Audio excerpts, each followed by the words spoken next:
ಶ್ರೀ ಬಸವ ಟಿವಿಯ ಸಮಸ್ತ ಸಹೃದಯ ವೀಕ್ಷಕ ಬಂಧುಗಳಿಗೆ ಶರಣು ಶರಣಾರ್ಥಿ. ಕರುನಾಡಿನಲ್ಲಿ ಕನ್ನಡಾಂಬೆಯ ಕಂಕಳಲ್ಲಿ ಕಣ್ಬಿಟ್ಟಂತಹ ಕಂದಮ್ಮಗಳೇ, ಕನ್ನಡದ ಕಲಿಗಳೇ, ಕಣ್ಮಣಿಗಳೇ, ಕನ್ನಡ ಕಿರೀಟಿಗಳೇ, ತಮ್ಮೆಲ್ಲರಿಗೂ ಕನ್ನಡ ರಾಜ್ಯೋತ್ಸವದ ಹಾರ್ದಿಕ ಶುಭಾಶಯಗಳು. ಪ್ರಿಯ ವೀಕ್ಷಕರೇ, ಭಾರಿಸು ಕನ್ನಡ ಡಿಂಡಿಮವ ಎನ್ನುವಂತಹ ಶೀರ್ಷಿಕೆ ಅಡಿಯಲ್ಲಿ ಇಂದು ನಾವು ಕನ್ನಡ ರಾಜ್ಯೋತ್ಸವದ ವಿಶೇಷ ಸಂಚಿಕೆಯನ್ನ ಮಾಡ್ತಾ ಇದ್ದೀವಿ. ಈ ವಿಶೇಷ ಸಂಚಿಕೆಗೆ ತಮ್ಮೆಲ್ಲರಿಗೂ ಆತ್ಮೀಯವಾದಂತಹ ಸ್ವಾಗತವನ್ನ ಕೋರ್ತಾ ಇದ್ದೀನಿ. ಬಾರಿಸು ಕನ್ನಡ ಡಿಂಡಿಮವ, ಓ ಕರ್ನಾಟಕ ಹೃದಯ ಶಿವ. ಬಾರಿಸು ಕನ್ನಡ ಡಿಂಡಿಮವ, ಓ ಕರ್ನಾಟಕ ಹೃದಯ ಶಿವ. ಬಾರಿಸು ಕನ್ನಡ ಡಿಂಡಿಮವ, ಬಾರಿಸು ಕನ್ನಡ ಡಿಂಡಿಮವ, ಓ ಕರ್ನಾಟಕ ಹೃದಯ ಶಿವ, ಓ ಕರ್ನಾಟಕ ಹೃದಯ ಶಿವ. ಬಾರಿಸು ಕನ್ನಡ ಡಿಂಡಿಮವ, ಬಾರಿಸು ಕನ್ನಡ ಡಿಂಡಿಮವ ಅನ್ನುವಂತಹ ಶೀರ್ಷಿಕೆ ಅಡಿಯಲ್ಲಿ ಆರಂಭವಾಗ್ತಾ ಇರುವಂತಹ ವಿಶೇಷ ಸಂಚಿಕೆಗೆ ತಮ್ಮೆಲ್ಲರಿಗೂ ಸ್ವಾಗತ. ಹಾಗೆ ಈ ಒಂದು ವಿಶೇಷ ಸಂಚಿಕೆಯಲ್ಲಿ ಕನ್ನಡದ ಇತಿಹಾಸವನ್ನು, ನಮ್ಮ ಕನ್ನಡ ರಾಜ್ಯದ ಹಿರಿಮೆಯನ್ನು, ಗರಿಮೆಯನ್ನು ತಿಳಿದುಕೊಳ್ಳುವಂತಹ ಒಂದು ಸದಾವಕಾಶ ತಮ್ಮೆಲ್ರಿಗೂ ಇದೆ. ಇಲ್ಲಿ ನಾವು 4 ವಿಚಾರಗಳನ್ನು ಇಂದು ಚರ್ಚೆ ಮಾಡ್ತಾ ಇದ್ದೀವಿ. ಹಾಗೆ ಅದರ ಮಾಹಿತಿಯನ್ನು ತಮಗೆ ಉಣಬಡಿಸಲು ಇಚ್ಛಿಸ್ತಾ ಇದ್ದೀವಿ. ಪ್ರಾಚೀನ ಕನ್ನಡದಲ್ಲಿ ಹಿರಿಮೆ, ಪ್ರಾಚೀನ ಕನ್ನಡದ ಹಿರಿಮೆ ಯಾವ ರೀತಿ ಇತ್ತು, ಪ್ರಾಚೀನ ಕಾಲದಲ್ಲಿ ಕನ್ನಡ ಯಾವ ರೀತಿ ತನ್ನ ಸ್ಥಾನಮಾನವನ್ನು ಕಾಯ್ದುಕೊಂಡಿತ್ತು ಅನ್ನೋ ಒಂದು ವಿಚಾರ. ಹಾಗೆ ಸಾಹಿತ್ಯದಲ್ಲಿ ಕನ್ನಡ ಪ್ರೀತಿ ಹೇಗಿದೆ, ಸಾಂಸ್ಕೃತಿಕ ಮತ್ತು ಸಿನಿಮಾ ಕ್ಷೇತ್ರದಲ್ಲಿ ಕನ್ನಡ ಹಿಂದೆ ಹೇಗಿತ್ತು, ಈಗ ಹೇಗಿದೆ, ಹಾಗೆ ಶಾಸನಗಳಲ್ಲಿ ಮತ್ತು ಇತಿಹಾಸದಲ್ಲಿ ಕನ್ನಡ, ಎಲ್ಲ ವಿಚಾರದಲ್ಲೂ ಕನ್ನಡ ಕನ್ನಡ ಕನ್ನಡ ಸವಿಗನ್ನಡ. ಈ ಕನ್ನಡ ವಿಚಾರಧಾರೆ ಯಾವ ರೀತಿ ಇವತ್ತು ನಮ್ಮ ಈ ಒಂದು ವಿಶೇಷ ಸಂಚಿಕೆಯಲ್ಲಿ ಹರಿದು ಬರ್ತಾ ಇದೆ, ಜೇನಿನ ಸುಧೆಯಾಗ್ತಿದೆ ಅನ್ನೋದನ್ನು ನಾವಿವಾಗ ತಿಳ್ಕೊಳ್ಳೋದಕ್ಕೆ ಕಾರ್ಯಕ್ರಮವನ್ನು ಪ್ರಾರಂಭ ಮಾಡೋಣ. ಪ್ರಾಚೀನ ಕನ್ನಡದ ಹಿರಿಮೆ ಅನ್ನುವಂಥ ವಿಚಾರದಲ್ಲಿ ಕನ್ನಡ ಪ್ರಾಚೀನತೆ, ಅದರ ಸ್ಥಾನಮಾನ ಹೇಗಿತ್ತು ಅನ್ನೋ ಒಂದು ವಿಚಾರವನ್ನು ತಮ್ಮೆಲ್ಲರೆದುರು ಮಂಡನೆ ಮಾಡಲು ನಮ್ಮೊಂದಿಗಿರುವಂತಹ ಅತಿಥಿಗಳನ್ನು ಕಾರ್ಯಕ್ರಮಕ್ಕೆ ಸ್ವಾಗತಿಸೋಣ. ಶ್ರೀಯುತ ಕೊಟ್ರೇಶ್ ಎಸ್ ಉಪ್ಪಾರವರು, ಶಿಕ್ಷಕರು, ಸಾಹಿತಿಗಳು, ಆಧುನಿಕ ವಚನಕಾರರು, ಹಾಸನ. ಸರ್, ತಮಗೆ ಕಾರ್ಯಕ್ರಮಕ್ಕೆ ಆತ್ಮೀಯವಾದಂತಹ ಸ್ವಾಗತ. ಶರಣು ಶರಣಾರ್ಥಿ. ಶರಣು ಶರಣಾರ್ಥಿ. ಸಾಹಿತ್ಯದಲ್ಲಿ ಕನ್ನಡ ಪ್ರೀತಿ, ನಮ್ಮ ಕನ್ನಡ ಭಾಷೆಯನ್ನು ತಗೊಂಡ್ರೆ ಸಾಹಿತ್ಯ, ಅಪಾರವಾದಂತಹ ಸಾಹಿತ್ಯವನ್ನು ನಾವು ನೋಡ್ತೀವಿ. ಸಾಹಿತ್ಯ ಲೋಕಕ್ಕೆ ಕನ್ನಡ ಭಾಷೆ ಕಳಶಪ್ರಾಯವಾಗಿದೆ. ಇಂತಹ ಕಳಶಪ್ರಾಯವಾದಂತಹ ಸಾಹಿತ್ಯ ಕನ್ನಡದಲ್ಲಿ ಯಾವ ರೀತಿ ಇದೆ, ಸಾಹಿತ್ಯದ ಕನ್ನಡ ಪ್ರೀತಿ ಯಾವ ರೀತಿ ಇದೆ ಅನ್ನೋಂಥ ವಿಚಾರವನ್ನು ತಮ್ಮ ಮುಂದೆ ಮಂಡನೆ ಮಾಡಲಿದ್ದಾರೆ ಶ್ರೀಯುತ ಪ್ರಕಾಶ್ ಜಿಂಗಾಡೆಯವರು, ಶಿಕ್ಷಕರು ಮತ್ತು ಸಾಹಿತಿಗಳು, ಬೆಂಗಳೂರು. ಸರ್, ತಮಗೂ ಕೂಡ ಕಾರ್ಯಕ್ರಮಕ್ಕೆ ಆತ್ಮೀಯವಾದಂತಹ ಸ್ವಾಗತ. ಶರಣು ಶರಣಾರ್ಥಿ. ಎಲ್ಲರಿಗೂ ಶರಣು ಶರಣಾರ್ಥಿ ಮತ್ತು ಜೊತೆಗೆ ಕನ್ನಡ ರಾಜ್ಯೋತ್ಸವದ ಶುಭಾಶಯಗಳು. ಸಾಂಸ್ಕೃತಿಕ ಮತ್ತು ಸಿನಿಮಾ ಕ್ಷೇತ್ರದಲ್ಲಿ ಕನ್ನಡ ಈಗ ಪ್ರಸ್ತುತ ಸಮಾಜದಲ್ಲಿ ಎಲ್ಲ ಜನರ ಮನಸ್ಸನ್ನು ಸೆಳೆಯೋ ಅಂಥದ್ದು, ಜನರನ್ನು ಹಿಡಿತದಲ್ಲಿ ಇಟ್ಕೋತಾ ಇರೋದು, ಜನರಿಗೆ ಸಂದೇಶವನ್ನು ಸಾರ್ತಾ ಇರೋ ಅಂಥದ್ದು ಅಂದರೆ ಈ ಸಾಂಸ್ಕೃತಿಕತೆ ಹಾಗೆ ಸಿನಿಮಾ ಕ್ಷೇತ್ರ. ಇಂತಹ ಒಂದು ಪ್ರಬಲವಾದಂತಹ ಈ ಕ್ಷೇತ್ರದಲ್ಲಿ ಕನ್ನಡ ಯಾವ ರೀತಿ ಬಿಂಬನೆ ಆಗ್ತಾ ಇದೆ, ಈ ಒಂದು ವಿಚಾರವನ್ನು ಕುರಿತು ತಮ್ಮ ವಿಚಾರಧಾರೆಯನ್ನು ಮಂಡನೆ ಮಾಡಲಿದ್ದಾರೆ ಶ್ರೀಯುತ ಸತೀಶ್ ಆರ್, ಪ್ರಾಂಶುಪಾಲರು, ಕಾಗದನಗರ, ಭದ್ರಾವತಿ. ಸರ್, ತಮಗೂ ಕೂಡ ಕಾರ್ಯಕ್ರಮಕ್ಕೆ ಆತ್ಮೀಯವಾದಂತಹ ಸ್ವಾಗತ. ಶರಣು ಶರಣಾರ್ಥಿ. ಸಮಸ್ತ ಶ್ರೀ ಬಸವ ಟಿವಿಯ ವೀಕ್ಷಕ ಬಂಧುಗಳಿಗೆ ಶರಣು ಶರಣಾರ್ಥಿ ಮತ್ತು ಕನ್ನಡ ರಾಜ್ಯೋತ್ಸವದ ಹಾರ್ದಿಕ ಶುಭಾಶಯಗಳು. ನಮ್ಮ ಕನ್ನಡದ ಇತಿಹಾಸವನ್ನು ತಿಳ್ಕೋಬೇಕು ಅಂದರೆ ಶಾಸನಗಳು ಅಲ್ಲಿ ಮುಖ್ಯ ಆಗುತ್ತೆ. ಎಷ್ಟೋ ಶಾಸನಗಳಲ್ಲಿ ನಮ್ಮ ಕನ್ನಡದ ವೈಭವವನ್ನು, ಕನ್ನಡ ನಡೆದು ಬಂದಂತಹ ಹಾದಿಯನ್ನು, ನಮ್ಮ ಕರುನಾಡು ಬೆಳೆದು ಬಂದಂತಹ ಹಾದಿಯನ್ನು ನಾವು ತಿಳ್ಕೋಬಹುದಾಗಿದೆ. ಇಂತಹ ಶಾಸನಗಳು ಮತ್ತು ಇತಿಹಾಸದಲ್ಲಿ ನಮ್ಮ ಕನ್ನಡ ಹೇಗೆಲ್ಲ ರಾರಾಜಿಸ್ತಾ ಇತ್ತು ಅನ್ನೋವಂಥ ವಿಚಾರವನ್ನು ತಮ್ಮ ಮುಂದೆ ಮಂಡನೆ ಮಾಡಲಿದ್ದಾರೆ ಶ್ರೀಯುತ ಪ್ರಸನ್ನ ಕುಮಾರ್ ಸುರೇವರು, ಶಿಕ್ಷಕರು ಮತ್ತು ಸಾಹಿತಿಗಳು, ಬಾಣವರ. ಸರ್, ತಮಗೂ ಕೂಡ ಕಾರ್ಯಕ್ರಮಕ್ಕೆ ಆತ್ಮೀಯವಾದಂತಹ ಸ್ವಾಗತ. ಶರಣು ಶರಣಾರ್ಥಿ. ಸಮಸ್ತ ಬಸವ ಟಿವಿ ವೀಕ್ಷಕರಿಗೆ ಶರಣು ಶರಣಾರ್ಥಿ ಮತ್ತು ಕನ್ನಡ ರಾಜ್ಯೋತ್ಸವದ ಶುಭಕಾಮನೆಗಳು. ಪ್ರಿಯ ವೀಕ್ಷಕರೇ, ಕನ್ನಡ ಅಂದರೆ ಸಾಕು ಕನ್ನಡ ನೆಲದಲ್ಲಿ ಹುಟ್ಟಿರುವಂತಹ ಪ್ರತಿಯೊಬ್ಬರಿಗೂ ಕೂಡ ಮೈ ರೋಮಾಂಚನ ಆಗುತ್ತೆ. ನಮ್ಮ ಕನ್ನಡ ಭಾಷೆ ಅಂದರೆ ಹಾಗೇನೆ, ಕನ್ನಡದ ಕಲಿಗಳಲ್ಲಿ ಕೆಚ್ಚೆದೆಯನ್ನು ಹುಟ್ಟಿಸುವಂಥ ಒಂದು, ಮೈ ನವಿರೇಳಿಸುವಂಥ ಒಂದು ಭಾಷೆ, ಸರಳ ಸುಂದರ ಸುಲಲಿತವಾದಂತಹ ಭಾಷೆ ಕನ್ನಡ. ಈ ಕನ್ನಡ ಭಾಷೆಯನ್ನು ಆಡು ಭಾಷೆಯನ್ನಾಗಿ ಒಳಗೊಂಡಿರುವಂಥ ನಮ್ಮ ಕನ್ನಡ ರಾಜ್ಯ, ಕರುನಾಡು, ಕರ್ನಾಟಕ. ಈ ಕರ್ನಾಟಕದಲ್ಲಿ ಈ ರಾಜ್ಯೋತ್ಸವವನ್ನು ಆರಂಭಿಸ್ತಾ ಆ ರಾಜ್ಯೋತ್ಸವದ ಆಚರಣೆ ನಡೀತಾ ಇದೆ. ನವೆಂಬರ್ 1 ಮಾತ್ರ ಕನ್ನಡ ರಾಜ್ಯೋತ್ಸವ ಅಂತ ಆಚರಣೆ ಮಾಡಬಾರ್ದು. ಎಲ್ಲರೂ ನವೆಂಬರ್ 1 ಆಚರಿಸುವಂಥ ಕನ್ನಡಿಗರಾಗದೆ ನಂಬರ್ 1 ಕನ್ನಡಿಗರಾಗಬೇಕು ಅನ್ನೋ ಒಂದು ನಿಟ್ಟಿನಲ್ಲಿ ಈ ಒಂದು ಕಾರ್ಯಕ್ರಮ ತಮ್ಮೆಲ್ಲರಿಗೂ ಸ್ಫೂರ್ತಿದಾಯಕವಾಗುತ್ತೆ. ಹಾಗಾಗಿ ಕಾರ್ಯಕ್ರಮವನ್ನು ಆರಂಭ ಮಾಡೋಣ. ಶ್ರೀಯುತ ಕೊಟ್ರೇಶ್ ಎಸ್ ಉಪ್ಪರ್ ಸರ್ ಅವರ ಹತ್ರ ನಾನು ಹೋಗ್ತಾ ಇದ್ದೀನಿ. ಈಗ ಪ್ರಾಚೀನ ಕನ್ನಡದ ಹಿರಿಮೆ ಎಷ್ಟರ ಮಟ್ಟಿಗೆ ಪ್ರಾಚೀನ ಕಾಲದಲ್ಲಿ ಕನ್ನಡ ತನ್ನ ಹಿರಿಮೆಯನ್ನು ಒಳಗೊಂಡಿತ್ತು, ಸ್ಥಾನಮಾನವನ್ನು ಕಾಪಾಡಿಕೊಂಡಿತ್ತು? ಅದರ ಸ್ಥಾನಮಾನ ಇಂದಿಗೂ ಹಾಗೆ ಇದೆಯಾ? ಪ್ರಾಚೀನ ಕಾಲದಲ್ಲಿ ಅದರ ಸ್ಥಾನಮಾನ ಹೇಗಿತ್ತು ಸರ್? ಶ್ರೀ ಬಸವ ಟಿವಿಯ ಸಮಸ್ತ ವೀಕ್ಷಕ ಬಂಧುಗಳಿಗೆ ಶರಣಾರ್ಥಿಗಳು ಹಾಗೂ ಕನ್ನಡ ರಾಜ್ಯೋತ್ಸವದ ಹಾರ್ದಿಕ ಶುಭಾಶಯಗಳು. ಒಂದು ಒಳ್ಳೆಯ ವಿಷಯದ ಬಗ್ಗೆ ಇವತ್ತು ನಮ್ಮ ವೇದಿಕೆಯಲ್ಲಿ ಚರ್ಚೆ ಮಾಡ್ತಾ ಇದ್ದೀವಿ. ಕನ್ನಡ ಒಂದು ರಾಜ್ಯೋತ್ಸವದ ಒಂದು ಉಪಸ್ಥಿತಿಯಲ್ಲಿ ಇದ್ದೀವಿ ನಾವು. ಈ ದಿನ ನಮ್ಮ ನಾಡು ನುಡಿ, ನಮ್ಮ ಕವಿಗಳು ಏನು ಹೇಳಿದರೆ, ನಮ್ಮ ಪರಂಪರೆ ಏನಿದೆ, ನಮ್ಮ ಗತವೈಭವ ಏನಿದೆ, ಪ್ರತಿಯೊಂದು ಇವತ್ತಿನ ಒಂದು ಸಂಚಿಕೆಯಲ್ಲಿ ನಾವು ಚರ್ಚೆ ಮಾಡ್ತಾ ಹೋಗ್ತೀವಿ. ಅದರಲ್ಲೂ ಪ್ರಾಚೀನ ಕನ್ನಡದ ಹಿರಿಮೆ ಏನೈತೆ, ಬಹುಶಃ ನಮ್ಮ ಕನ್ನಡ ಸಾಹಿತ್ಯ ಸುಮಾರು 2,000ಕ್ಕಿಂತ ಅಧಿಕ ವರ್ಷಗಳ ಅಧಿಕ ಐತಿಹ್ಯವನ್ನು ಹೊಂದಿರತಕ್ಕಂಥ ಒಂದು ಪ್ರಾಚೀನ ಭಾಷೆಗಳಲ್ಲಿ ಕನ್ನಡವು ಒಂದು. ಯಾಕೆಂತಂದರೆ ಜಾಗತಿಕವಾಗಿ ನಾವು ನೋಡುವುದಾದರೆ ಭಾಷೆ ಒಂದು ಶಾಸನ ಇರ್ಬೋದು, ಭಾಷೆಯ ಪ್ರೌಢಿಮೆ ಬಗ್ಗೆ ಇದು ಕನ್ನಡ ಒಂದು ಶ್ರೇಷ್ಠ ಸ್ಥಾನವನ್ನು ಹೊಂದಿದೆ. ಅದರಲ್ಲಿ ಕನ್ನಡ ನಮ್ಮ ಒಂದು ನೆಲೆಗಟ್ಟು ಎಲ್ಲಿಂದ ಎಲ್ಲಿವರೆಗಿತ್ತು ಅಂದರೆ ಕವಿರಾಜ ಮಾರ್ಗಕಾರ ನಮ್ಮ ಪ್ರಥಮ ಗದ್ಯ ಗ್ರಂಥ ಅಂತ ಕರಿತೀವಿ ಕವಿರಾಜ ಮಾರ್ಗವನ್ನು. ಅದರಲ್ಲಿ ಕವಿರಾಜ ಮಾರ್ಗಕಾರ ಹೇಳ್ತಾನೆ ನಮ್ಮ ನಾಡು ನುಡಿಯ ಒಂದು ಗಡಿ ರೇಖೆಯ ಬಗ್ಗೆ ಬಹಳ ಸೊಗಸಾಗಿ ಹೇಳ್ತಾನೆ. ಕಾವೇರಿಯಿಂದ ಗೋದಾವರಿ ವರ ಮಿರ್ದ ನಾಡದ ಕನ್ನಡದೋಳ್ ಭಾವಿಸಿದ ಜನಪದಂ ಇಲ್ಲಿನ ಜನರು ಎಲ್ಲಿಂದ ಎಲ್ಲಿವರೆಗೆ ಇತ್ತು ಅಂದರೆ ಗೋದಾವರಿ, ಈ ಕಾವೇರಿ ನದಿಯಿಂದ ಹಿಡಿದು ಗೋದಾವರಿ ನದಿವರೆಗೂ ನಮ್ಮ ಕನ್ನಡ ನಾಡು ಇತ್ತು. ಇಂಥ ಒಂದು ವಿಶಾಲವಾದಂಥ ಒಂದು ನಾಡು ನಮ್ಮದು. ವಸುಧಾ ವಲಯ ವಿಲೀನ ವಿಷದ ವಿಶೇಷಂ ಅಂತ ಇಲ್ಲಿನ ಒಂದು ಈ ಭೂಮಿಯ ಒಂದು ವಿಷಯ ಬಹಳ ವಿಶೇಷವಾಗಿ ಮತ್ತು ವೈವಿಧ್ಯಮಯವಾಗಿ ಕೂಡಿತ್ತು ಅಂತ ಈ ನಾಡಿನ ಒಂದು ವಿಸ್ತಾರದ ಬಗ್ಗೆ ಇಲ್ಲಿ ಕವಿರಾಜ ಮಾರ್ಗಕಾರ ಭಾಳ ಸೊಗಸಾಗಿ ಹೇಳ್ತಾ ಹೋಗ್ತಾನೆ. ಅಂದರೆ ಕನ್ನಡ ನಾಡಿಗರು ಎಂತರು ಅಂತ ಬಹಳ ಸೊಗಸಾಗಿ ಹೇಳ್ತಾನೆ ಕವಿರಾಜ ಮಾರ್ಗಕಾರ. ಪದವರಿದು ನುಡಿಯಲ್ಲಿ ನುಡಿದುದ ನರಿದು ದಾರಯಲು ಮಾರ್ಪರ ನಾಡವರ್ಗಳು ಚದುರರ್ ನಿಜದಿಂ ಕುರಿತೋದದೆಯಂ ಕಾವ್ಯ ಪ್ರಯೋಗ ಪರಿಣಿತ ಮತಿಗಳು ಅಂತ ಹೇಳ್ತಾರೆ. ಕನ್ನಡಿಗರಂದ್ರೆ ಯಾರು? ಕನ್ನಡಿಗರ ಒಂದು ಶ್ರೇಷ್ಠತೆಯನ್ನು ಇಲ್ಲಿ ಬಹಳ ಸೊಗಸಾಗಿ ಹೇಳ್ತಾರೆ. ಕುರಿತೋದದೆಯಂ ಕಾವ್ಯ ಪ್ರಯೋಗ ಪರಿಣಿತ ಮತಿಗಳು ಅಂತ ಒಂದು ಶಬ್ದವನ್ನು ಸಂಬೋಧಿಸ್ತಾರೆ. ಕನ್ನಡಿಗರು ಯಾರು ಅಂತಂತಂದರೆ ವ್ಯಕ್ತಿಗತವಾಗಿ ಪ್ರಾಕೃತಿಕವಾಗಿ ಇವರಲ್ಲಿ ಕವಿತ್ವ ಇತ್ತು, ಸಹಜವಾಗಿ ಹುಟ್ಟಿನಿಂದ ಒಂದು ಕವಿತ್ವವನ್ನು ನಮ್ಮ ಕನ್ನಡಿಗರಲ್ಲಿ ಇತ್ತು. ಎಲ್ಲರೂ ಕವಿಗಳೇ. ಇಲ್ಲಿ ಬಾಯಿ ತೆಗೆದು ಆಡಿದರೆ ಸಾಕೋದು ಕಾವ್ಯವೇ. ಅಷ್ಟೊಂದು ಪ್ರಬುದ್ಧಮಾನವಾದಂಥ ಸಾಹಿತ್ಯ ಪರಂಪರೆ ನಮ್ಮ ಕನ್ನಡಕ್ಕಿದೆ ಅಂತ. ಮತ್ತು ನಾಡು, ಕನ್ನಡ ನಾಡು ಅಂತಂದ್ರೆ ಎಲ್ಲಿಂದ ಎಲ್ಲಿ ವಿಸ್ತಾರದ ಬಗ್ಗೆ ಹೇಳ್ತಾರೆ ಕವಿರಾಜ ಮಾರ್ಗಕಾರ. ಕನ್ನಡಿಗ ಅಂದರೆ ಏನಂಬುದು ಒಂದು 10 ಶಬ್ದಗಳಲ್ಲಿ ಒಂದು ಪದ್ಯವನ್ನು ಬರೀತಾರೆ, ಬಹಳ ಸೊಗಸಾಗಿ ಬರೀತಾರೆ. ಸುಭಟರ್ಗಳ್, ಕವಿಗಳ್, ಸುಪ್ರಭುಗಳ್, ಚಲ್ವರ್ಗಳ್, ಅಭಿಜನರ್ಗಳ್, ಗುಣಿಗಳ್, ಅಭಿಮಾನಿಗಳ್, ಅತ್ಯುಗ್ರರ್, ಗಂಭೀರ ಚಿತ್ತರ್, ವಿವೇಕಿಗಳ್, ನಾಡವರ್ಗಳ್ ಅಂತಂದು ಈ 10 ಗುಣಗಳನ್ನು ಕನ್ನಡಿಗರಿಗೆ ಕವಿರಾಜ ಮಾರ್ಗಕಾರ ಹೇಳ್ತಾನೆ. ಬಹುಶಃ ನಮ್ಮ ಕನ್ನಡ ಭಾಷೆಯನ್ನು ಬಿಟ್ಟರೆ, ಕನ್ನಡಿಗರನ್ನು ಬಿಟ್ಟರೆ ಬೇರೆ ಯಾವ ಭಾಷೆಯಲ್ಲಿ ಈ ಒಂದು ಅದ್ಭುತ ಗುಣಧರ್ಮಗಳನ್ನು ನಾವು ಕಾಣಲಿಕ್ಕೆ ಸಾಧ್ಯ ಇಲ್ಲ ಅಂತ. ಯಾಕೆ ಹೇಳ್ತಾ ಇದ್ದೇನೆ? ಸುಭಟರ್ಕಳ್ ಎಂಬ ಒಂದು ಪದವನ್ನು ಬಳಸ್ತಾನೆ ಇಲ್ಲಿ ಕವಿರಾಜ ಮಾರ್ಗಕಾರ. ಸುಭಟರ್ಕಳ್ ಅಂತಂತಂದ್ರೆ ಈ ಯೋಧನ ಒಂದು ಶಕ್ತಿ, ಒಳ್ಳೆಯ ಯೋಧರನ್ನ ಕಂಡಂತ ಒಂದು ಕನ್ನಡ ಭಾಷೆ, ಕನ್ನಡ ನೆಲ ಅಂತ.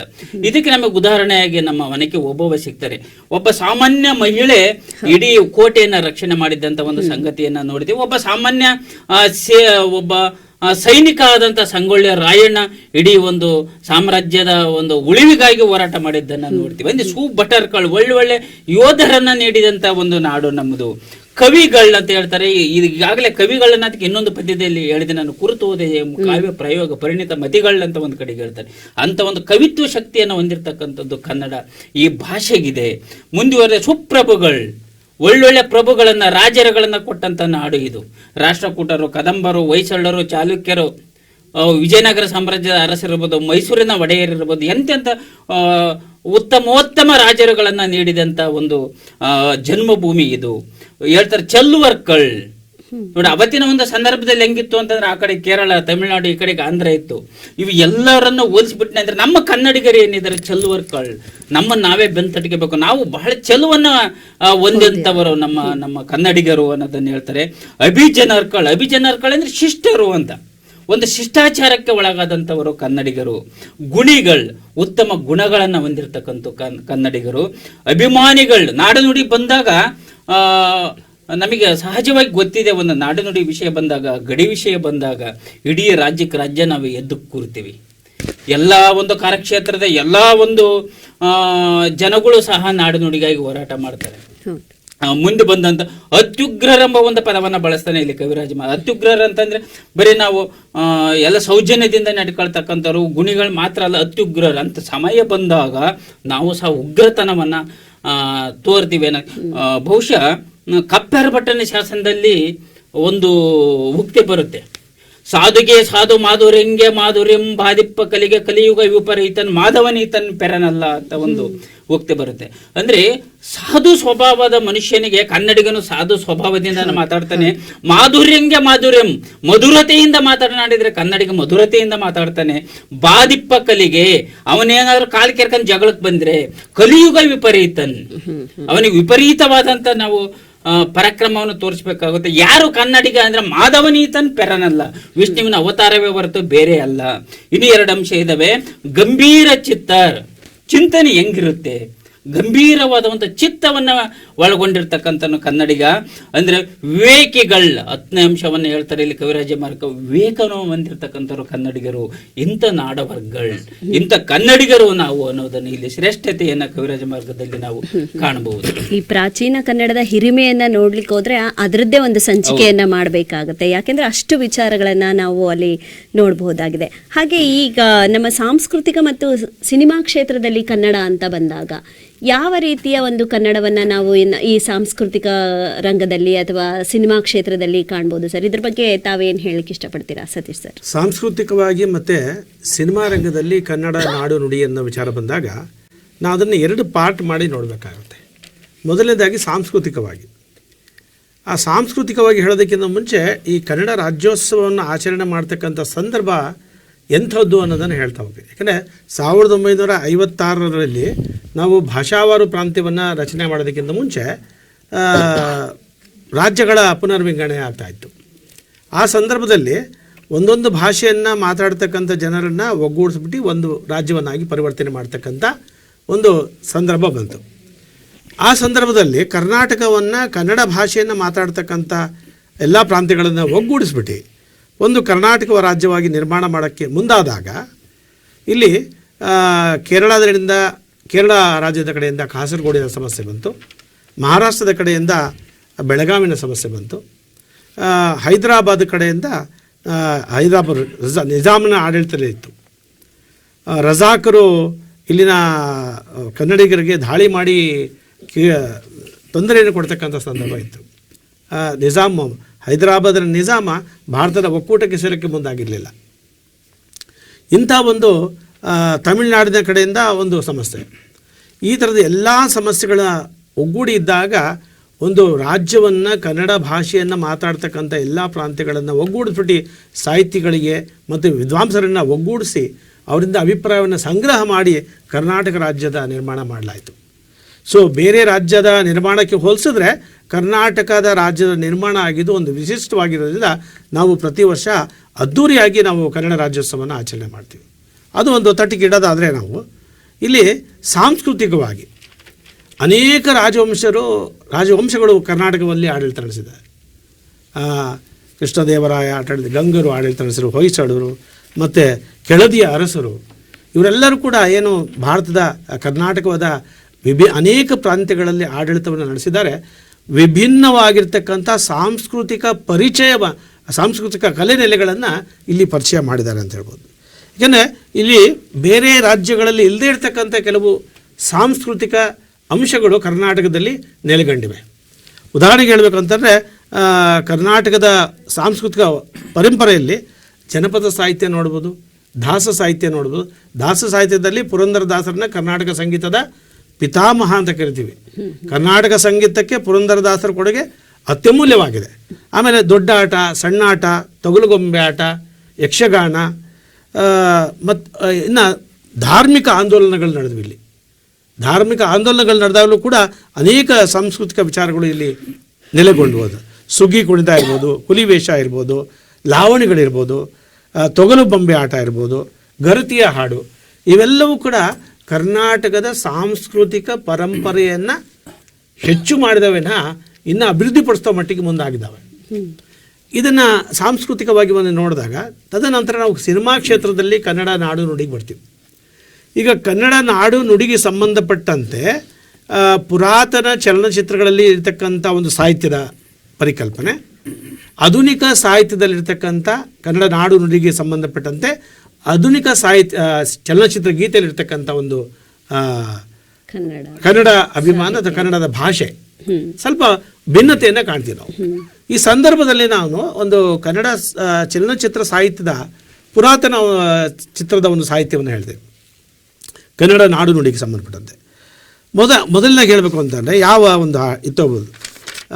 ಒಂದು ವಿಚಾರಕ್ಕೆ ತಗೋಬೋದು ಅಂತಂದರೆ, ಮುಖ್ಯವಾಗಿ ಕನ್ನಡವನ್ನ ನುಡಿಯನ್ನು ಕನ್ನಡತನವನ್ನು ಬೆಳೆಸಿರ್ತಕ್ಕಂಥ ಒಂದು ಗೀತೆ. ಅಪಾರ ಕೀರ್ತಿ ಗಳಿಸಿ ಮೆರೆವ ಭವ್ಯ ನಾಡಿದು, ಕರ್ನಾಟವಿದು ನೃತ್ಯ ಶಿಲ್ಪ ಕಲೆಯ ಬೀಡಿದು, ಅಪಾರ ಕೀರ್ತಿಯೇ. ಅದೇ ರೀತಿ ಅದೇ ಹಳೆ ಸಾಹಿತ್ಯ. ಈ ಒಂದು ಅವಕಾಶದಲ್ಲಿ ನಾವು ಹಳೆಯ ಸಾಹಿತ್ಯವನ್ನು ಮಾತಾಡಿದ್ವಿ. ತುಂಬ ಪ್ರಖ್ಯಾತವಾಯಿತು ಈ ಹಾಡು. ಯಾವುದಾದ್ರೂ ಕನ್ನಡ ರಾಜ್ಯೋತ್ಸವದ ಒಂದು ಕಾರ್ಯಕ್ರಮ ಇದೆ ಅಂತಂದರೆ, ಕನ್ನಡ ರಾಜ್ಯೋತ್ಸವಕ್ಕೆ ಸಂಬಂಧಪಟ್ಟಂಥ ಒಂದು ಆರ್ಕೆಸ್ಟ್ರಾ ಕಾರ್ಯಕ್ರಮ ಇಟ್ಟಿದ್ದಾರೆ, ಒಂದು ಗೀತಗಾಯನದ ಕಾರ್ಯಕ್ರಮ ಇಟ್ಟಿದ್ದಾರೆ ಅಂತಂದರೆ, ಈ ಹಾಡನ್ನು ಹೊರತುಪಡಿಸಿ ಆ ಕಾರ್ಯಕ್ರಮದ ಮುಕ್ತಾಯವಾಗಿ ಸಾಧ್ಯವಿಲ್ಲ ಅನ್ನೋ ಮಟ್ಟಿಗೆ ಬೆಳೆದಿರ್ತಕ್ಕಂಥ ಒಂದು ಹಾಡು.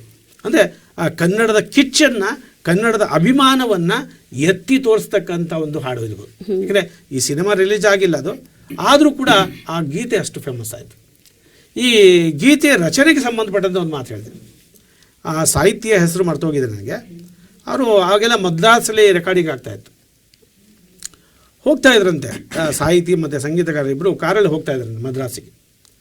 ಆ ಸಂದರ್ಭದಲ್ಲಿ ಒಂದು ಕನ್ನಡಕ್ಕೆ ಸಂಬಂಧಪಟ್ಟಂತೆ, ಕನ್ನಡದ ಅಭಿಮಾನಕ್ಕೆ ಸಂಬಂಧಪಟ್ಟಂತೆ ಒಂದು ಗೀತೆ ಬರೆಯಪ್ಪ ಅಂತ ಹೇಳಿದಾಗ ಆ ಸಾಹಿತಿ ಹೆಸರು ಮರ್ತೋಗಿದೆ ನನಗೆ. ಆ ಸಾಹಿತಿ ಏನು ಬರೆಯಂತೇಳಪ್ಪ, ಸದ್ಯಕ್ಕೆ ಹೊಳಿತಾ ಇಲ್ಲ ಅಂತ. ಯಾಕೆ ನೀನು ಕರ್ನಾಟಕದ ಮಡ್ರಾಸಿಗೆ ಬಂದ್ಬಿಡು, ಅಲ್ಲಿ ನಿಲ್ಲಿಸ್ತೀಯಂತೆ, ಈ ದಿನ ಓಡಾಡೋ ತಪ್ಪತ್ತೆ ಅನ್ನೋ ಲೆಕ್ಕದ. ಇಲ್ಲಪ್ಪ, ಏನೂ ಇಲ್ಲ, ನಾನು ಹುಟ್ಟಿದ್ರೂ ಕೂಡ ಕನ್ನಡದಲ್ಲಿ ಇರ್ತೀನಿ, ಸತ್ರೂ ಕೂಡ ಕನ್ನಡದ ನೆಲದಲ್ಲೇ ಸಾಯ್ತೀನಿ ಅಂತ ಒಂದು ಆಡು ಭಾಷೆಯಲ್ಲಿ ಮಾಮೂಲಿ ಚರ್ಚೆಯ ವಿಚಾರದಲ್ಲಿ ಇರುತ್ತೆ.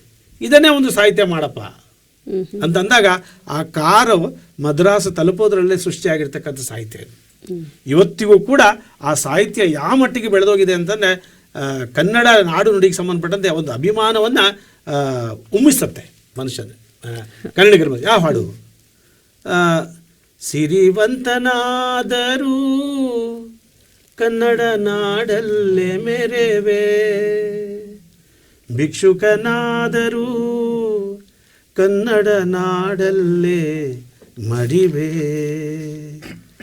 ಸಿರಿವಂತನಾದರೂ ಕನ್ನಡ ನಾಡಲ್ಲೇ ಮೆರೆವೆ, ಭಿಕ್ಷುಕನಾದರೂ ಕನ್ನಡ ನಾಡಲ್ಲೇ ಮಡಿವೆ. ಸಂಗೀತ ಕಲೆ ಮೆಚ್ಚಿ ವೀಣೆಯ ಪಿಡಿದೊಡೆ, ಶೃಂಗೇರಿ ಶಾರದೆ ಮಡಿಲಲ್ಲಿ ನಲಿವೆ. ವೀರ ಖಡ್ಗವ ಛಳಪಿಸುವ ವೀರನಾನಾದೊಡೆ, ಚಾಮುಂಡಾಂಬೆಯ ಕರದಲ್ಲಿ ಹೊಳೆವೆ. ಶರಣರಿಗೆ ವಂದಿಪ ಶರಣೆಯನಾದೊಡೆ, ಶರಣರಿಗೆ ವಂದಿಪ ಶರಣನಾದೊಡೆ, ವಚನಗಳ ಬದುಕಲ್ಲಿ ಮಂತ್ರವೆಂದು ಹೇಳುವೆ. ಸಿರಿವಂತನಾದರೂ ಕನ್ನಡ ನಾಡಲ್ಲೇ ಮೆರೆವೆ, ಭಿಕ್ಷುಕನಾದರೂ ಕನ್ನಡ ನಾಡಲ್ಲೇ ಮಡಿವೆ. ಅಂದರೆ ಕನ್ನಡದ ನೆಲ ಅಷ್ಟು ನನಗೆ ಪ್ರಿಯವಾದ್ದು. ಸತ್ರು ಕೂಡ ಇಲ್ಲೇ, ಬದುಕುದ್ರು ಕೂಡ ಇಲ್ಲೇ, ಮೆರೆದ್ರು ಕೂಡ ಇಲ್ಲೇ, ಸತ್ರು ಕೂಡ ಇಲ್ಲೇ ಅನ್ನೋ ಒಂದು ಕನ್ನಡದ ಅಭಿಮಾನವನ್ನು ಹೇಳ್ತಕ್ಕಂಥ ಅದ್ಭುತ ಸಾಹಿತ್ಯವನ್ನ ಈ ಕನ್ನಡ ಸಿನಿಮಾ ಕ್ಷೇತ್ರದಲ್ಲಿ ನಾವು ನೋಡಬಹುದು. ಇದು ಕನ್ನಡದ ನಾಡು ನುಡಿಗೆ ಸಂಬಂಧಪಟ್ಟಂತೆ ಸಿನಿಮಾ ಕ್ಷೇತ್ರ ಕೊಟ್ಟಿರ್ತಕ್ಕಂಥ ಒಂದು ಅಮೂಲ್ಯವಾದ ಕೊಡುಗೆ. ಹೌದು, ಸಿನಿಮಾ ಕ್ಷೇತ್ರದಲ್ಲೂ ಕೂಡ ಕನ್ನಡವನ್ನ ಯಾವ ರೀತಿ ಪಸರಿಸ್ತಾ ಇದೆ, ಆ ಸಾಹಿತ್ಯದ ಒಂದು ಗಟ್ಟಿತನ ಹೇಗಿತ್ತು, ಎಲ್ಲರನ್ನೂ ಅದು ಹೇಗೆ ಆಕರ್ಷಣೆ ಮಾಡ್ತಾ ಇತ್ತು ಅನ್ನೋದಕ್ಕೆ ಇದೊಂದು ಸಾಹಿತ್ಯ ಉದಾಹರಣೆ ಅಂತ ಹೇಳ್ಬೋದು. ಭಾಷೆಯ ಸಾಹಿತ್ಯ. ಹೌದು ಹೌದು. ಹಾಗೆ ನಾವು ಸಿನಿಮಾ ಕ್ಷೇತ್ರದಲ್ಲಿ ಹಾಡುಗಳನ್ನು ನೋಡ್ತಾ ಬಂದರೆ ಆ ಹಾಡುಗಳು ಜನರನ್ನ ಎಷ್ಟರ ಮಟ್ಟಿಗೆ ತಟ್ತಾ ಇತ್ತು, ಅದಕ್ಕಿಂತ ಮಿಗಿಲಾಗಿ ನಮ್ಮ ಕನ್ನಡದಲ್ಲಿ ಸಾಹಿತ್ಯದ ಲೋಕವನ್ನೇ ಸೃಷ್ಟಿ ಮಾಡಿದಂತಹ ಒಂದು ಕೀರ್ತಿ ನಮ್ಮ ಕನ್ನಡ ಭಾಷೆಗೆ ಸಲ್ಲತ್ತೆ. ಇಂತಹ ಒಂದು ಸಾಹಿತ್ಯದಲ್ಲಿ ಕನ್ನಡ ಪ್ರೀತಿ ಹೇಗಿದೆ ಅಂತ ಹೇಳ್ತಾರೆ ಪ್ರಕಾಶ್ ಸರ್? ಇವತ್ತು ನವೆಂಬರ್ 1 ಕನ್ನಡ ರಾಜ್ಯೋತ್ಸವ.